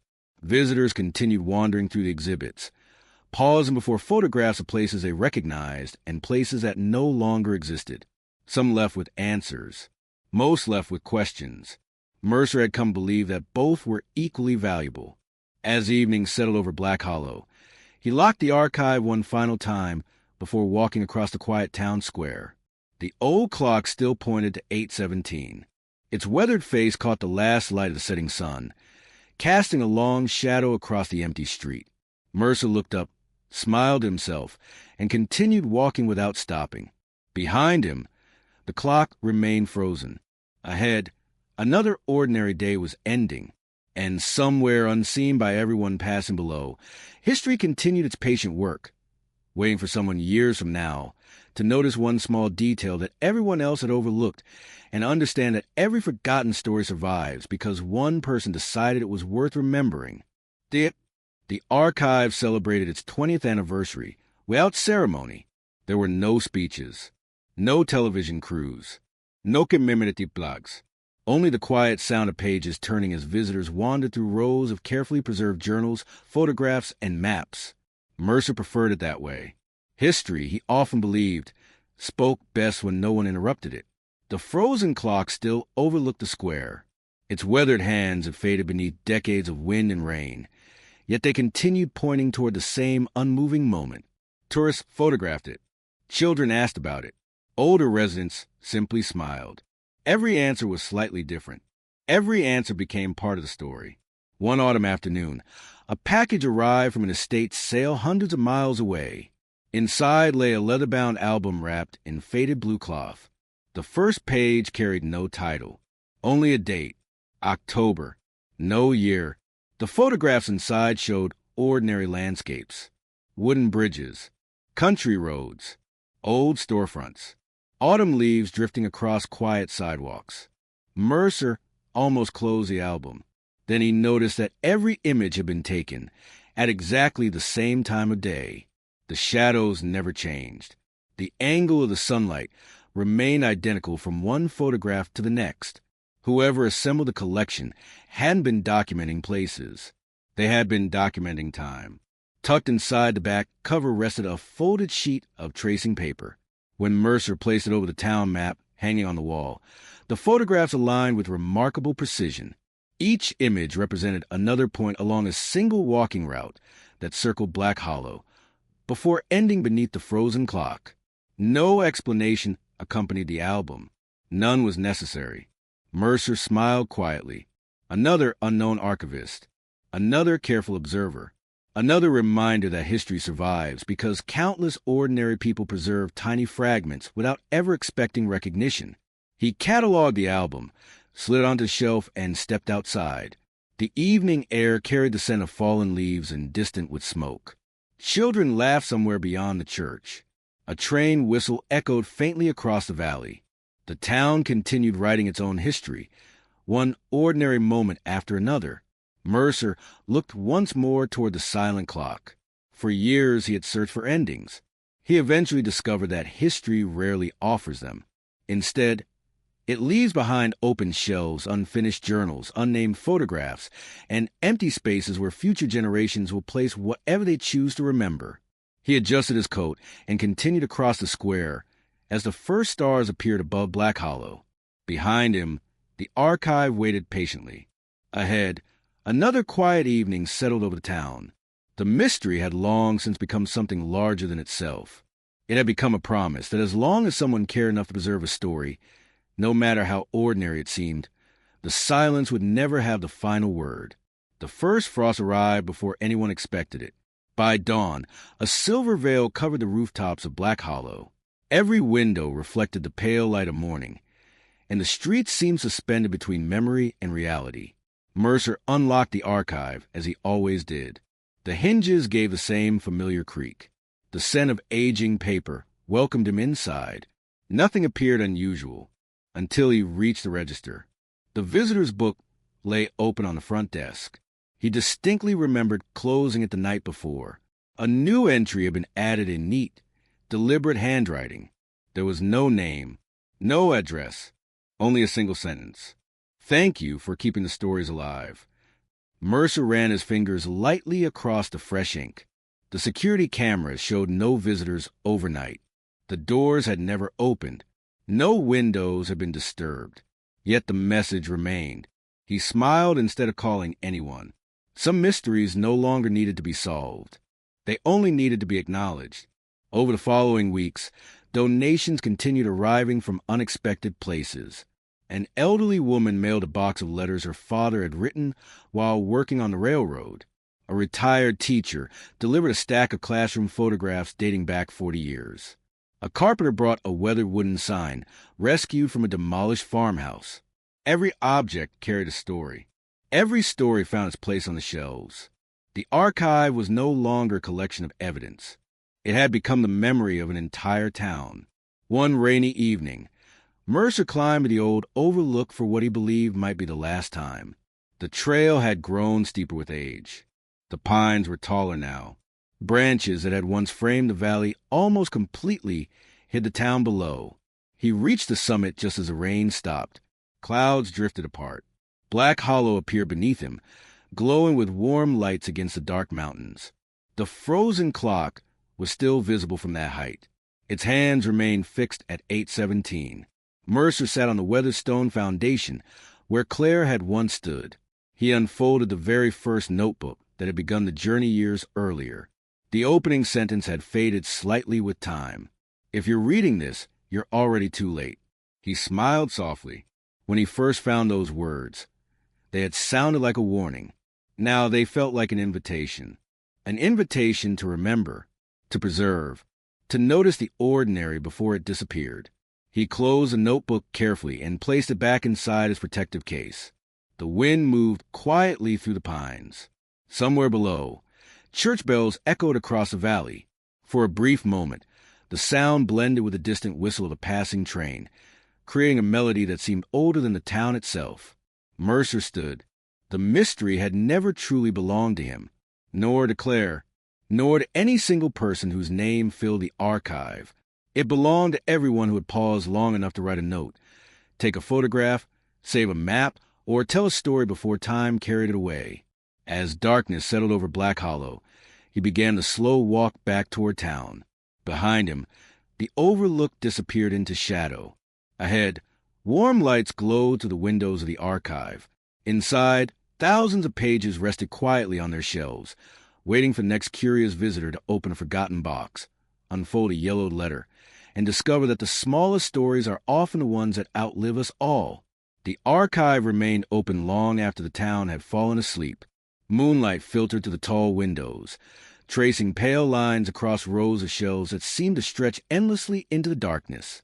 Every file carried a number. Every photograph had a place.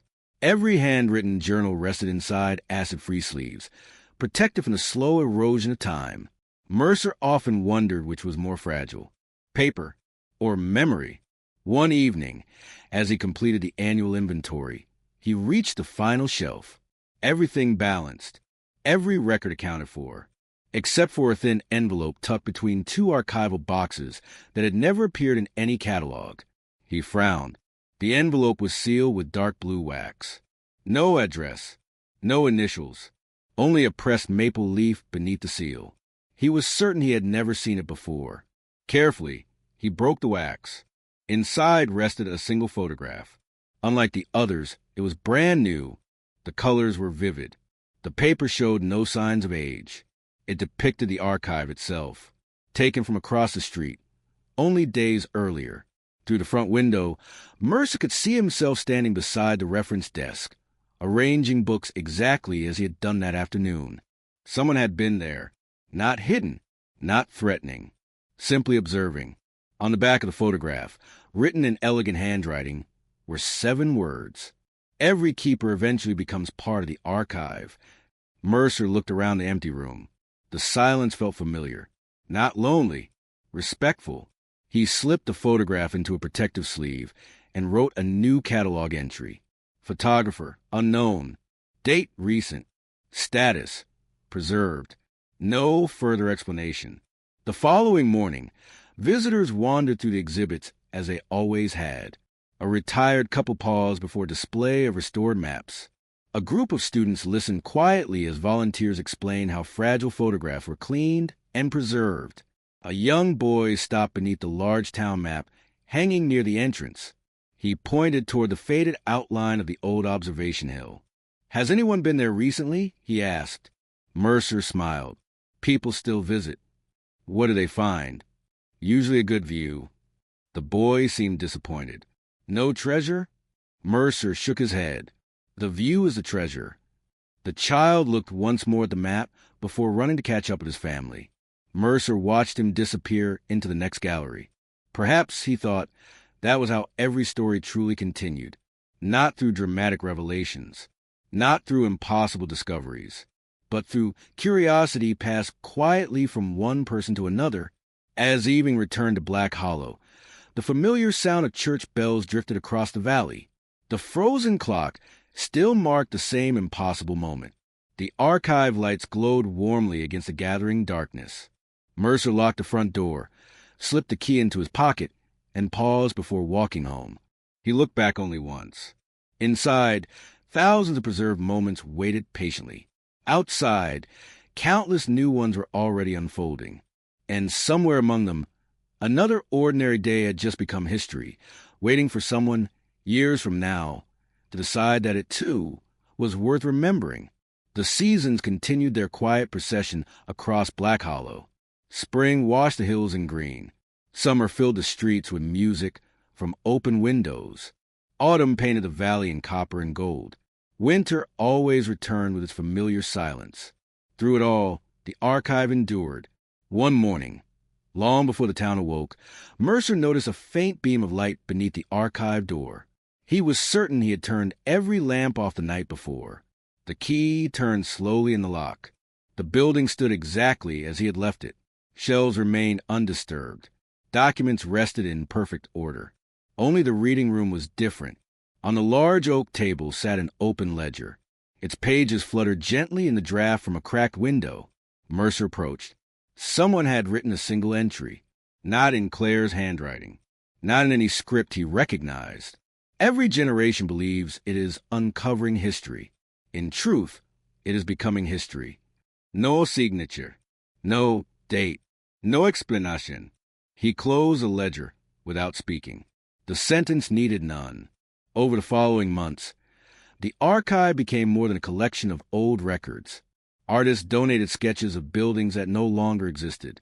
Former teachers recorded oral histories from their oldest students. Children began drawing maps of the town as they saw it, adding playgrounds, favorite trees, and forgotten footpaths that adults rarely noticed. Mercer insisted every contribution deserved a place, not because each one was historically important, because together they formed something larger than accuracy. They formed memory. One crisp October evening, he climbed the hill overlooking Black Hollow for what he quietly suspected would be his last visit. The air carried the scent of pine and fallen leaves. The valley stretched below in complete stillness.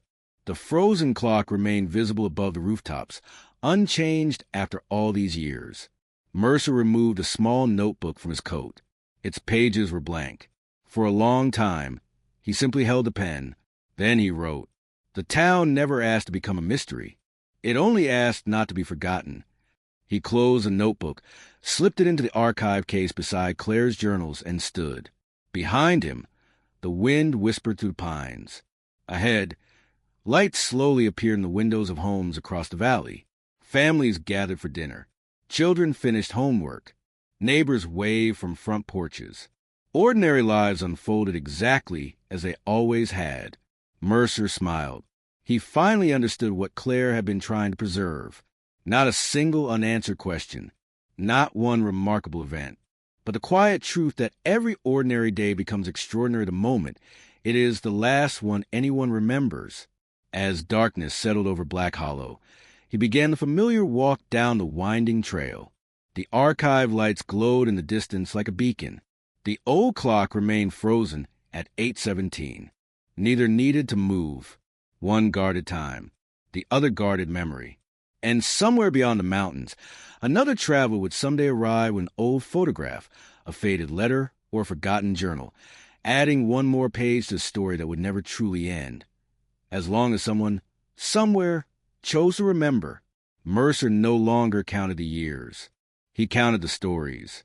The archive had expanded into a neighboring building, its shelves stretching farther than he'd ever imagined on the day he first unlocked the forgotten railway room beneath the old depot.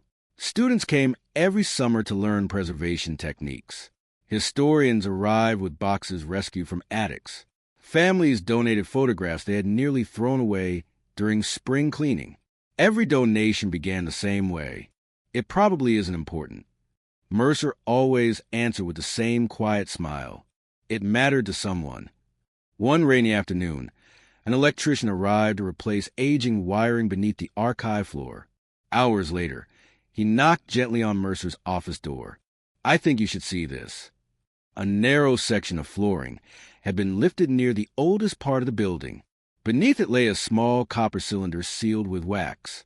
The wood surrounding it had clearly been installed after the cylinder was hidden. Someone had planned for it to remain undiscovered. Mercer carried it carefully to the restoration table. The wax had hardened almost to stone. Inside rested several folded sheets of paper and a single brass key wrapped in linen. The key bore no number, no label, only a tiny engraving, a maple leaf, the same symbol that had appeared years earlier on the mysterious envelope containing the photograph of the archive. Mercer unfolded the first page. The handwriting was unfamiliar. "If you found this, then the archive survived." He read on in silence. Buildings collapse. Paper burns. Names fade. But as long as people continue adding their own memories beside the old ones, nothing here is ever truly lost. There was no confession, no hidden solution, only gratitude. The second sheet contained a list, not of evidence, of people, teachers, librarians, railroad workers, photographers, volunteers. None carried titles of detectives or investigators. Each had quietly preserved one small piece of Black Hollow's past. Mercer recognized only a handful of names. Most belonged to people who had died decades earlier, without anyone realizing the role they had played. He understood immediately. The archive had never been built by one person. It had always been a relay, one generation preserving enough for the next to continue. The brass key remained a mystery. For weeks, Mercer searched every cabinet, drawer, and storage room. Nothing matched. Then, almost by accident, he noticed an old oak cabinet in the reading room whose lock carried the faint outline of a maple leaf. The key turned effortlessly. Inside rested only a mirror. Nothing else. No documents. No secret compartment. Just a polished mirror fixed to the back panel. Mercer laughed quietly. For the first time in years, he understood. The final keeper of the archive was never hidden inside a forgotten room. The final keeper was always the person willing to unlock the door. He closed the cabinet gently. Outside, evening settled over Black Hollow. The frozen clock watched over the empty square. The archive windows glowed warmly against the gathering darkness.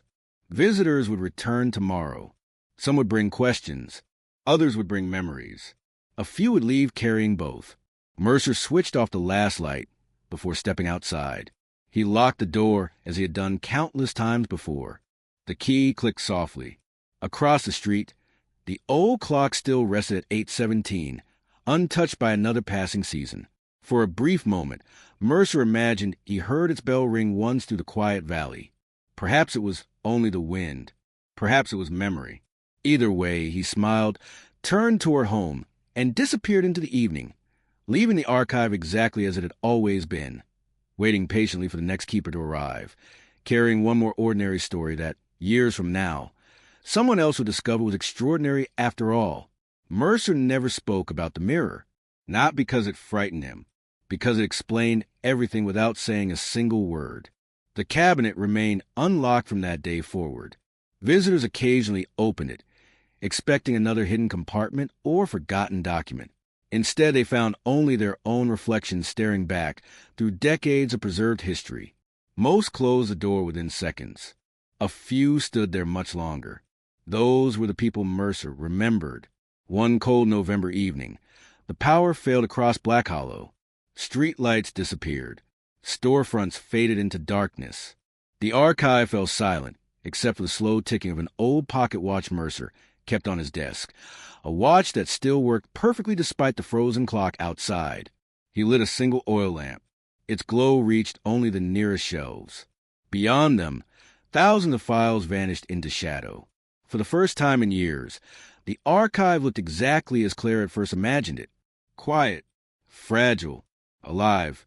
Mercer walked the aisles with a lamp in his hand.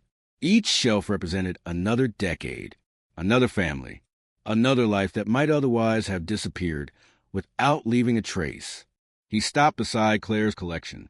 The notebooks had begun to fade despite every effort to preserve them. Ink slowly surrendered to time. Paper became brittle. Nothing lasted forever. The realization no longer saddened him. It reminded him why the archive existed. Not to defeat time, only to slow it. The electricity returned just before midnight. Computers rebooted. Climate controls hummed softly back to life. Mercer sat at the front desk and opened a brand new ledger. The first page was blank. For several minutes, he simply looked at it. Then he wrote a single line. Every archive begins with one person deciding that today should not be forgotten. He closed the book, placed it on the lowest shelf. Collection number 1. A beginning instead of an ending. The following spring, Mercer announced his retirement. Not through newspapers. Not with speeches. He simply handed the archive keys to a young curator named Emily Rhodes, who had spent years restoring damaged photographs in the conservation room. She looked surprised. I don't know everything. Mercer smiled. Neither did I. What if I missed something important? You will. Emily frowned. Then how can I do this? Because someone after you will notice what you missed. For a long moment, neither of them spoke. Finally, Mercer placed Claire's first notebook on the table between them. The words on the opening page had faded almost beyond recognition. If you're reading this, the remaining sentence had nearly disappeared. It no longer mattered. Emily already understood. She picked up the notebook with both hands, not as evidence, as responsibility. Mercer left the archive before sunset. He crossed the familiar town square one final time. The frozen clock still pointed toward 8:17. Children played beneath it exactly as they always had. None of them knew the story behind the silent tower. None of them needed to. One day, perhaps decades from now, curiosity would bring one of them through the archive doors. A photograph would catch their attention. A journal would raise a question. A forgotten map would invite another journey into the hills. The story would begin again. Mercer reached the bridge over Mill Creek and paused. The water flowed steadily beneath him, carrying fallen leaves toward the distant river, just as it had on the morning everything began. He rested his hands on the weathered railing and listened, not for answers, not for secrets, only for the quiet sound of a town continuing to write its own history. Behind him, the archive lights glowed warmly in the evening. Ahead, the road disappeared beyond the trees. Mercer smiled once, adjusted his coat against the cool wind, and walked on without looking back. The story no longer belonged to him. It belonged to everyone willing to remember. Emily unlocked the archive before sunrise on her first day alone. The building felt different without Mercer's footsteps echoing through its halls. Every shelf stood exactly where he had left it. Every catalog card rested in perfect order. Even the old desk lamp cast the same warm circle of light across the oak counter. She placed the keys on the desk and took a slow breath. The silence wasn't intimidating. It was expectant, as though the building itself was waiting to see what she would notice first. By mid-morning, the first visitor arrived. An elderly man carrying a weathered cardboard box tied together with faded twine. I've been meaning to bring these here for years, he said. Inside were dozens of undeveloped rolls of film. They belonged to my brother. What did he photograph? He photographed everything. Emily smiled. That's usually where history hides. The negatives were carefully developed over the following week. Most revealed ordinary scenes. School baseball games. County fairs. Snow-covered streets. Family picnics beside Hollow Lake. Then one frame caught her attention. It showed the town square in brilliant afternoon sunlight. The frozen clock overlooked the crowd exactly as it always had. But this photograph had been taken years before the clock supposedly stopped. Emily enlarged the image. The hands already pointed to 8:17. She frowned. The date stamped along the edge of the negative placed the photograph nearly 5 years earlier than anyone remembered. She checked the camera's original timestamp, the laboratory markings, the film stock. Everything agreed. The clock had been frozen long before the town believed it had stopped. Memory had rewritten the event, not the photograph. Emily carried the enlarged print to the evidence wall Mercer had preserved all those years. For the first time since becoming curator, she added a new card. Memory and history are not always the same thing. She pinned the photograph beneath it. Outside, children crossed the square without looking up. Shopkeepers greeted familiar customers. Life continued exactly as it always had. Yet one small photograph had quietly shifted the foundation of a story everyone believed they already understood. That evening, Emily climbed the courthouse tower alone. Dust still coated the ancient gears. The carved message remained hidden beneath the wooden beam. Some clocks measure time. Others measure memory. She rested her hand against the weathered wood. Mercer had spent years searching for hidden rooms.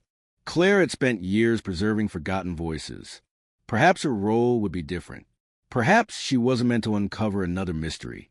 Perhaps she was meant to question the stories everyone thought were already settled. As the sun disappeared beyond the mountains, the last rays of light struck the frozen clock face. For a fleeting second, Emily could have sworn the minute hand shifted. Only once. Barely enough to notice. Then it stood perfectly still again. She didn't rush forward. She didn't call anyone. Instead, she smiled to herself.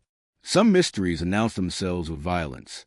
Others begin with a movement so small that only one patient observer ever notices it. Emily descended the tower, locked the heavy wooden door behind her, and walked toward the glowing windows of the archive. Inside, another blank ledger waited on the desk. She opened it, dipped her pen into fresh ink, and wrote the first sentence of a story that, like all the others before it, would begin with an ordinary day and end somewhere far beyond the reach of memory. Emily never mentioned the moving clock hand, not to the town council, not to the volunteers, not even in the archive journal. She had learned the first lesson Mercer spent decades trying to understand. Not every observation deserves an immediate explanation. Some deserve time. Instead, she began comparing every photograph of the clock preserved in the archive. There were hundreds. Glass negatives from the 1940s. Tourist snapshots from the 1960s. Polaroids. Newspaper photographs. Family portraits. Wedding albums. The clock appeared in all of them. Almost always in the background. Almost never the subject. She spread the images across the conservation table. The hands almost always rested at 8:17. Almost. A handful of photographs showed something different. 8:16, 8:18. One even showed 8:21. Emily's pulse quickened. Had the clock actually moved over the years? Or had photographers unknowingly captured different moments before its mechanism finally failed? She enlarged every image. Then she noticed something stranger. Whenever the hand showed a different time, something else in the photograph was changing too. A storefront that no longer existed. A tree that had not yet been planted. A war memorial before its dedication. The clock wasn't telling time.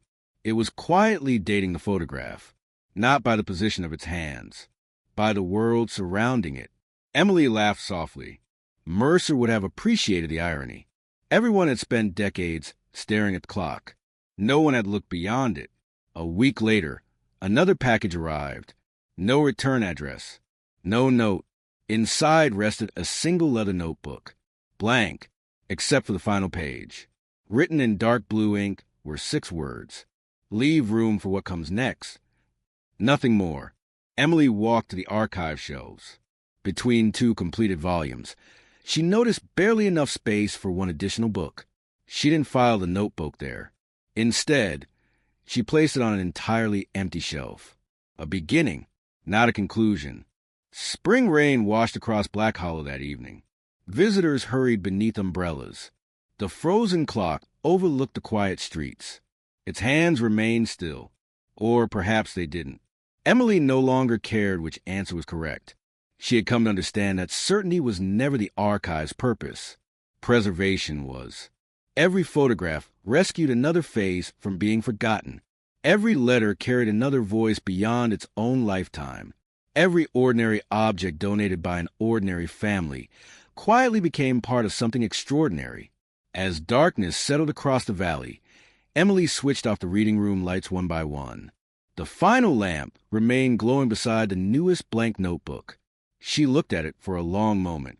Somewhere, another child was taking a photograph without realizing it would one day become history. Somewhere, an elderly woman was writing a diary that her grandchildren would eventually discover. Somewhere, another forgotten box waited in another attic. The archive would be ready. Emily closed the front door gently behind her. The key turned with the same familiar click Mercer had heard thousands of times before. Across the square, the old clock watched silently over Black Hollow, not measuring hours, not measuring minutes, only reminding anyone willing to notice that history is never truly finished. It simply waits for the next person to write the next page. Emily began arriving earlier each morning, not because there was more work, because dawn revealed things the rest of the day concealed. The first light entered the archive through the eastern windows at exactly the same angle every spring, illuminating a narrow section of the reading room wall that normally remained in shadow. One April morning, she noticed something she had never seen before, a faint inscription beneath layers of old paint. It was almost invisible. The conservation team carefully removed decades of paint without damaging the plaster beneath. Slowly, faded lettering emerged. Not a dedication. Not the name of the building. A quotation.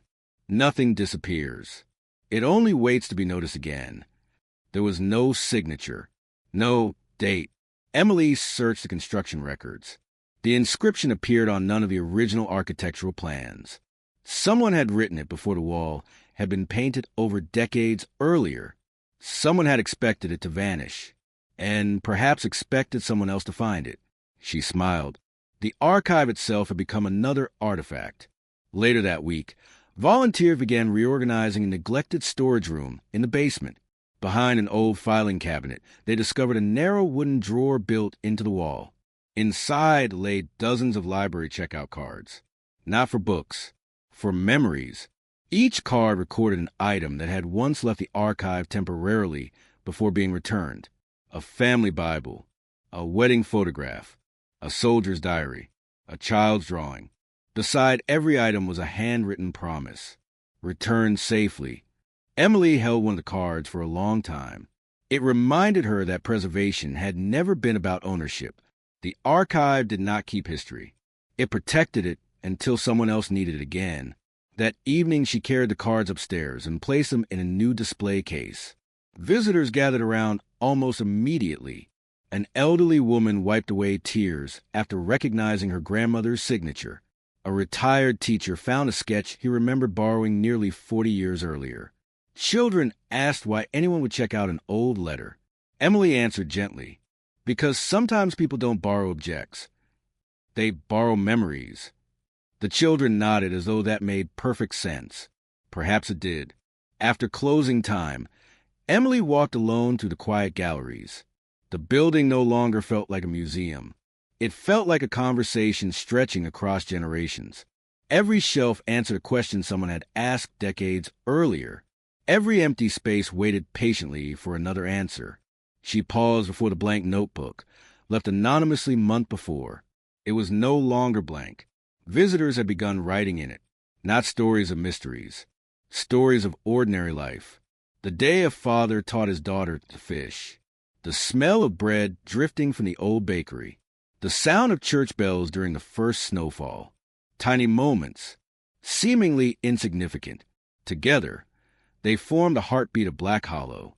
Emily turned another page, another memory, another voice. The archive had quietly changed without anyone announcing it. It was no longer preserving only the past. It had begun preserving the present. Outside, dusk settled gently over the valley.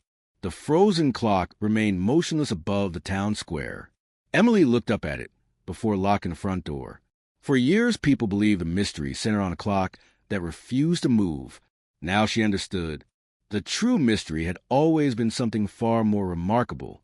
How an ordinary town convinced generation after generation that ordinary lives were worth remembering.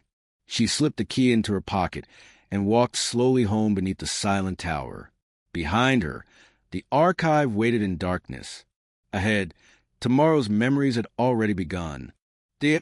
Emily rarely thought about Mercer anymore.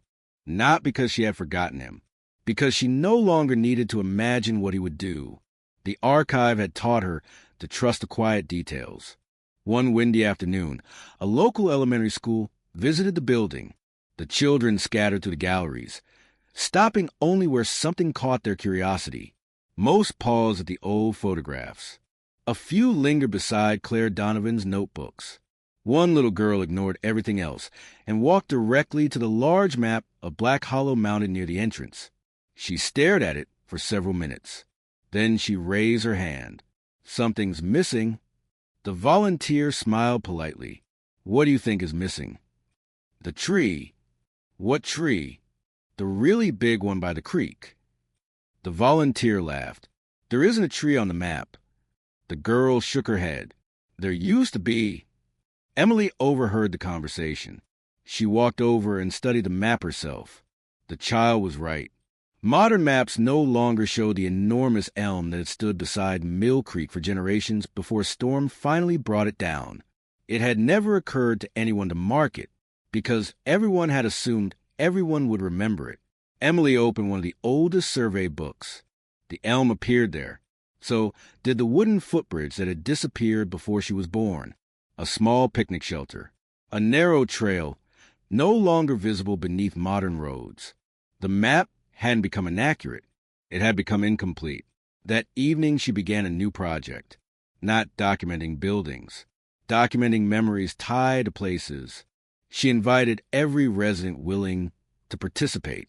Within weeks, the archive filled with stories. A grandmother described skating on the frozen pond behind the church. A retired firefighter remembered the smell of pine after the Great Storm. A former mail carrier sketched shortcuts that existed only in the memories of people who had walked them decades earlier. None of the stories solved a mystery. None uncovered a crime. Yet together they revealed a town no official map had ever captured. Emily pinned a new sign above the exhibit. The Geography of Memory. Visitors spent hours reading. Some laughed. Some cried. Many quietly added memories of their own. The exhibit continued growing without ever truly being finished. Late one evening, after the last visitors had left, Emily climbed once more to the clock tower. The gears remained silent. Dust rested peacefully on the ancient machinery. She placed her hand against the cold brass wheel that Mercer had once examined. For just a moment, she imagined hearing the distant laughter of children echoing up from the square below. Not from today. From years ago. The building itself seemed to remember. She smiled. Perhaps every place remembers. It simply needs someone patient enough to listen. As she descended the narrow staircase, the bells remained silent. The clock hands did not move. Neither needed to. Below, lights glowed warmly through the archive windows. Another family lingered outside, reading the display in the front window before heading home. Tomorrow, they might return carrying an old photograph, or a faded letter, or simply a story their grandparents once told them. Whatever they brought, Emily knew there would always be room for it, because the greatest archive in Black Hollow had never been built from paper or photographs alone. It had been built from thousands of ordinary people refusing to let ordinary moments disappear into silence. And somewhere beyond the mountains, another memory was already making its way home. Emily often wondered when a memory became history. Was it after a year, a decade, or only after the last person who witnessed it was gone? She never found an answer. Instead, she kept collecting. By the archive's 25th anniversary, the original mystery that had drawn people to Black Hollow occupied only a single room. The rest of the building had transformed into something much larger. Shelves held family journals donated by generations who had once believed no one would ever read them. Drawers contained children's sketches of streets that had since been rebuilt. Glass cases displayed worn pocket watches, school report cards, faded postcards, train tickets, recipe books, and handwritten shopping lists.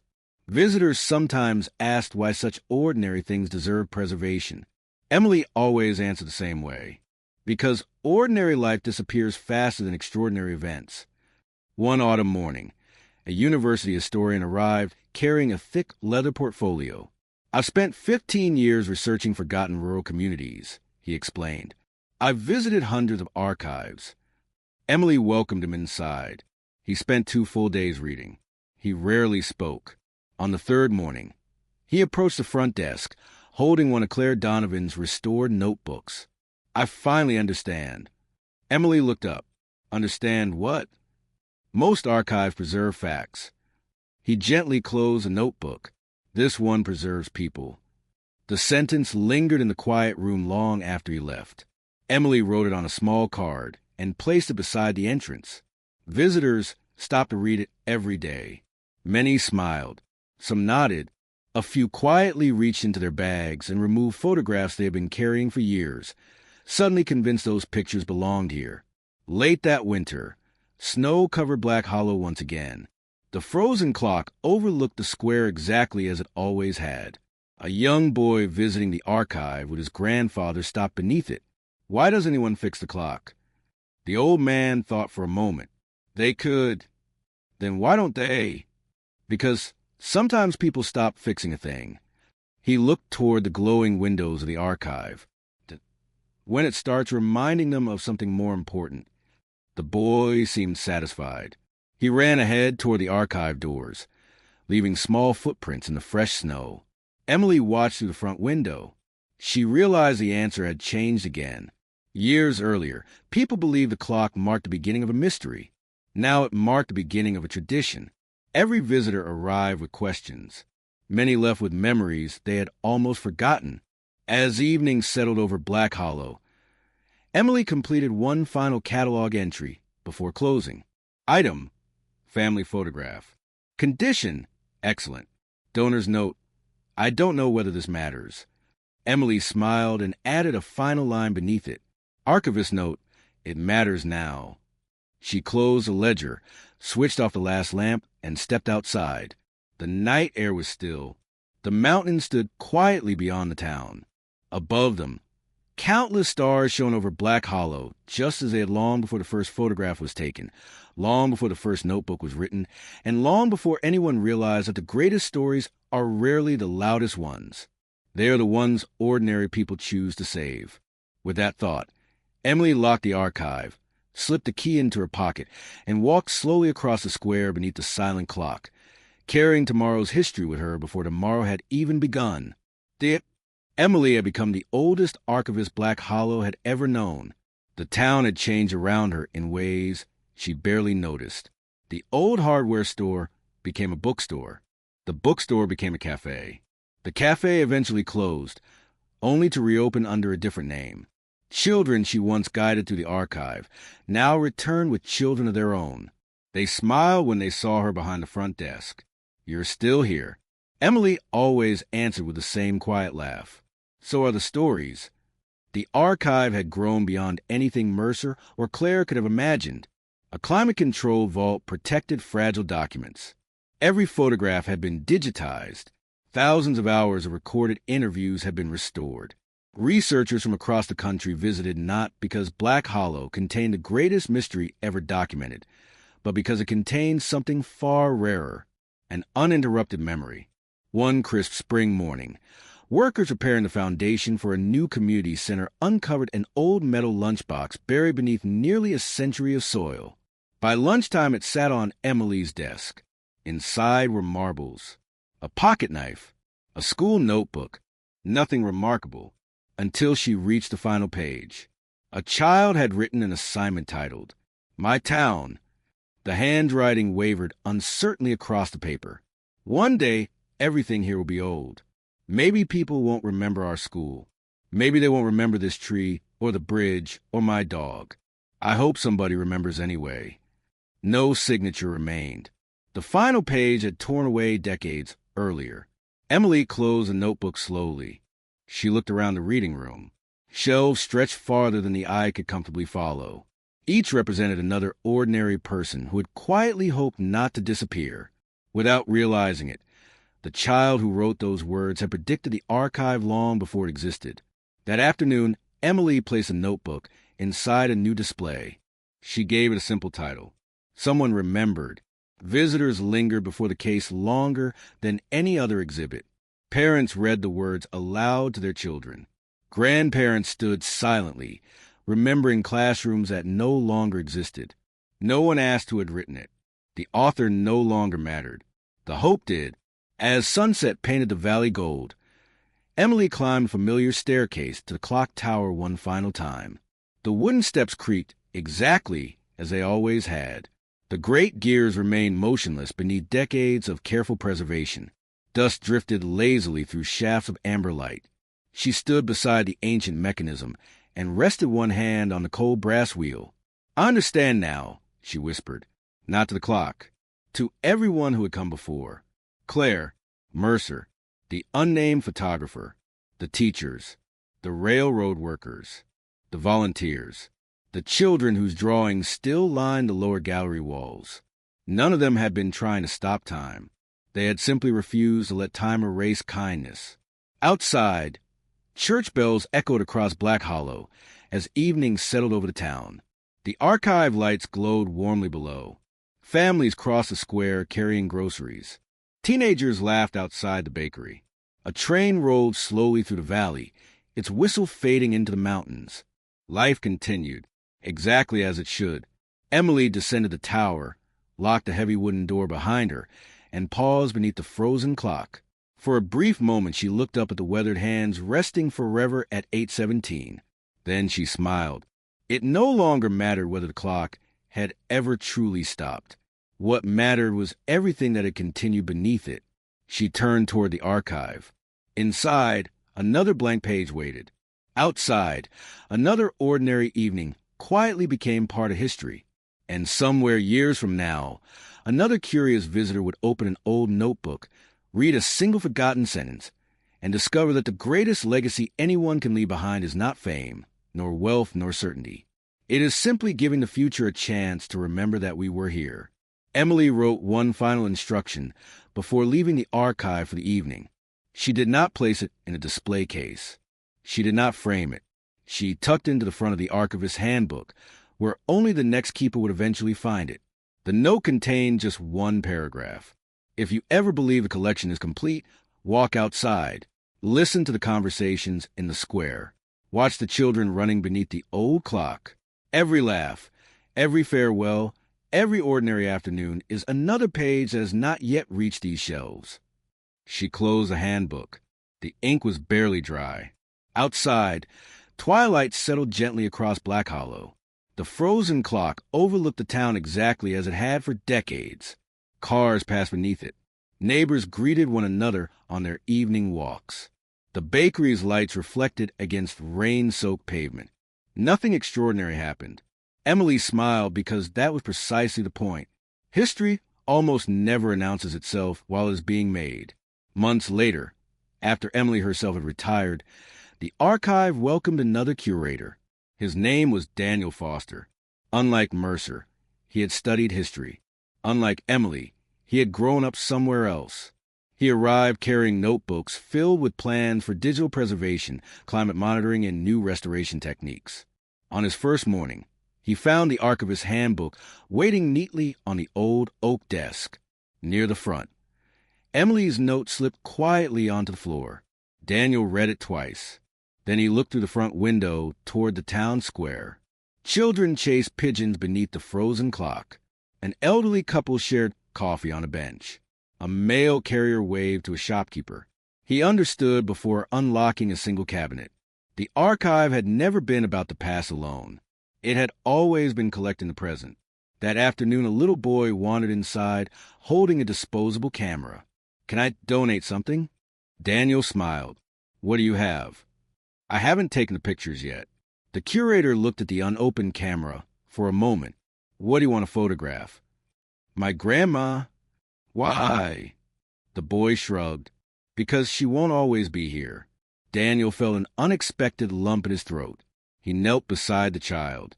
Take lots of pictures. The boy grinned. I will. He ran back toward the door before suddenly stopping. When I'm done, he lifted the camera proudly.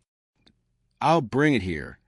Daniel watched him disappear into the afternoon sunshine. For several seconds, the archive remained perfectly silent. Then he reached for the accession ledger. Instead of recording a donated object, he opened to a fresh page and wrote a single sentence. Expected donation, one future memory. He underlined it once, closed the book, placed it carefully on the shelf. Outside, the bell in the church tower rang the hour. The frozen clock remained motionless. It no longer mattered. Its purpose had quietly changed years ago. It was no longer keeping time. The people of Black Hollow were doing that themselves. Through photographs still waiting to be developed, journals not yet filled, conversations not yet forgotten, and children who had only just begun creating the memories someone else would one day preserve. As evening settled over the valley, warm light spilled from the archive windows into the quiet street. Another day ended. Another chapter closed. Another 100 stories had begun without anyone realizing they would matter. And somewhere inside the building, resting on a shelf beside thousands of voices from the past, an empty space waited patiently for a disposable camera that had not yet taken its first picture.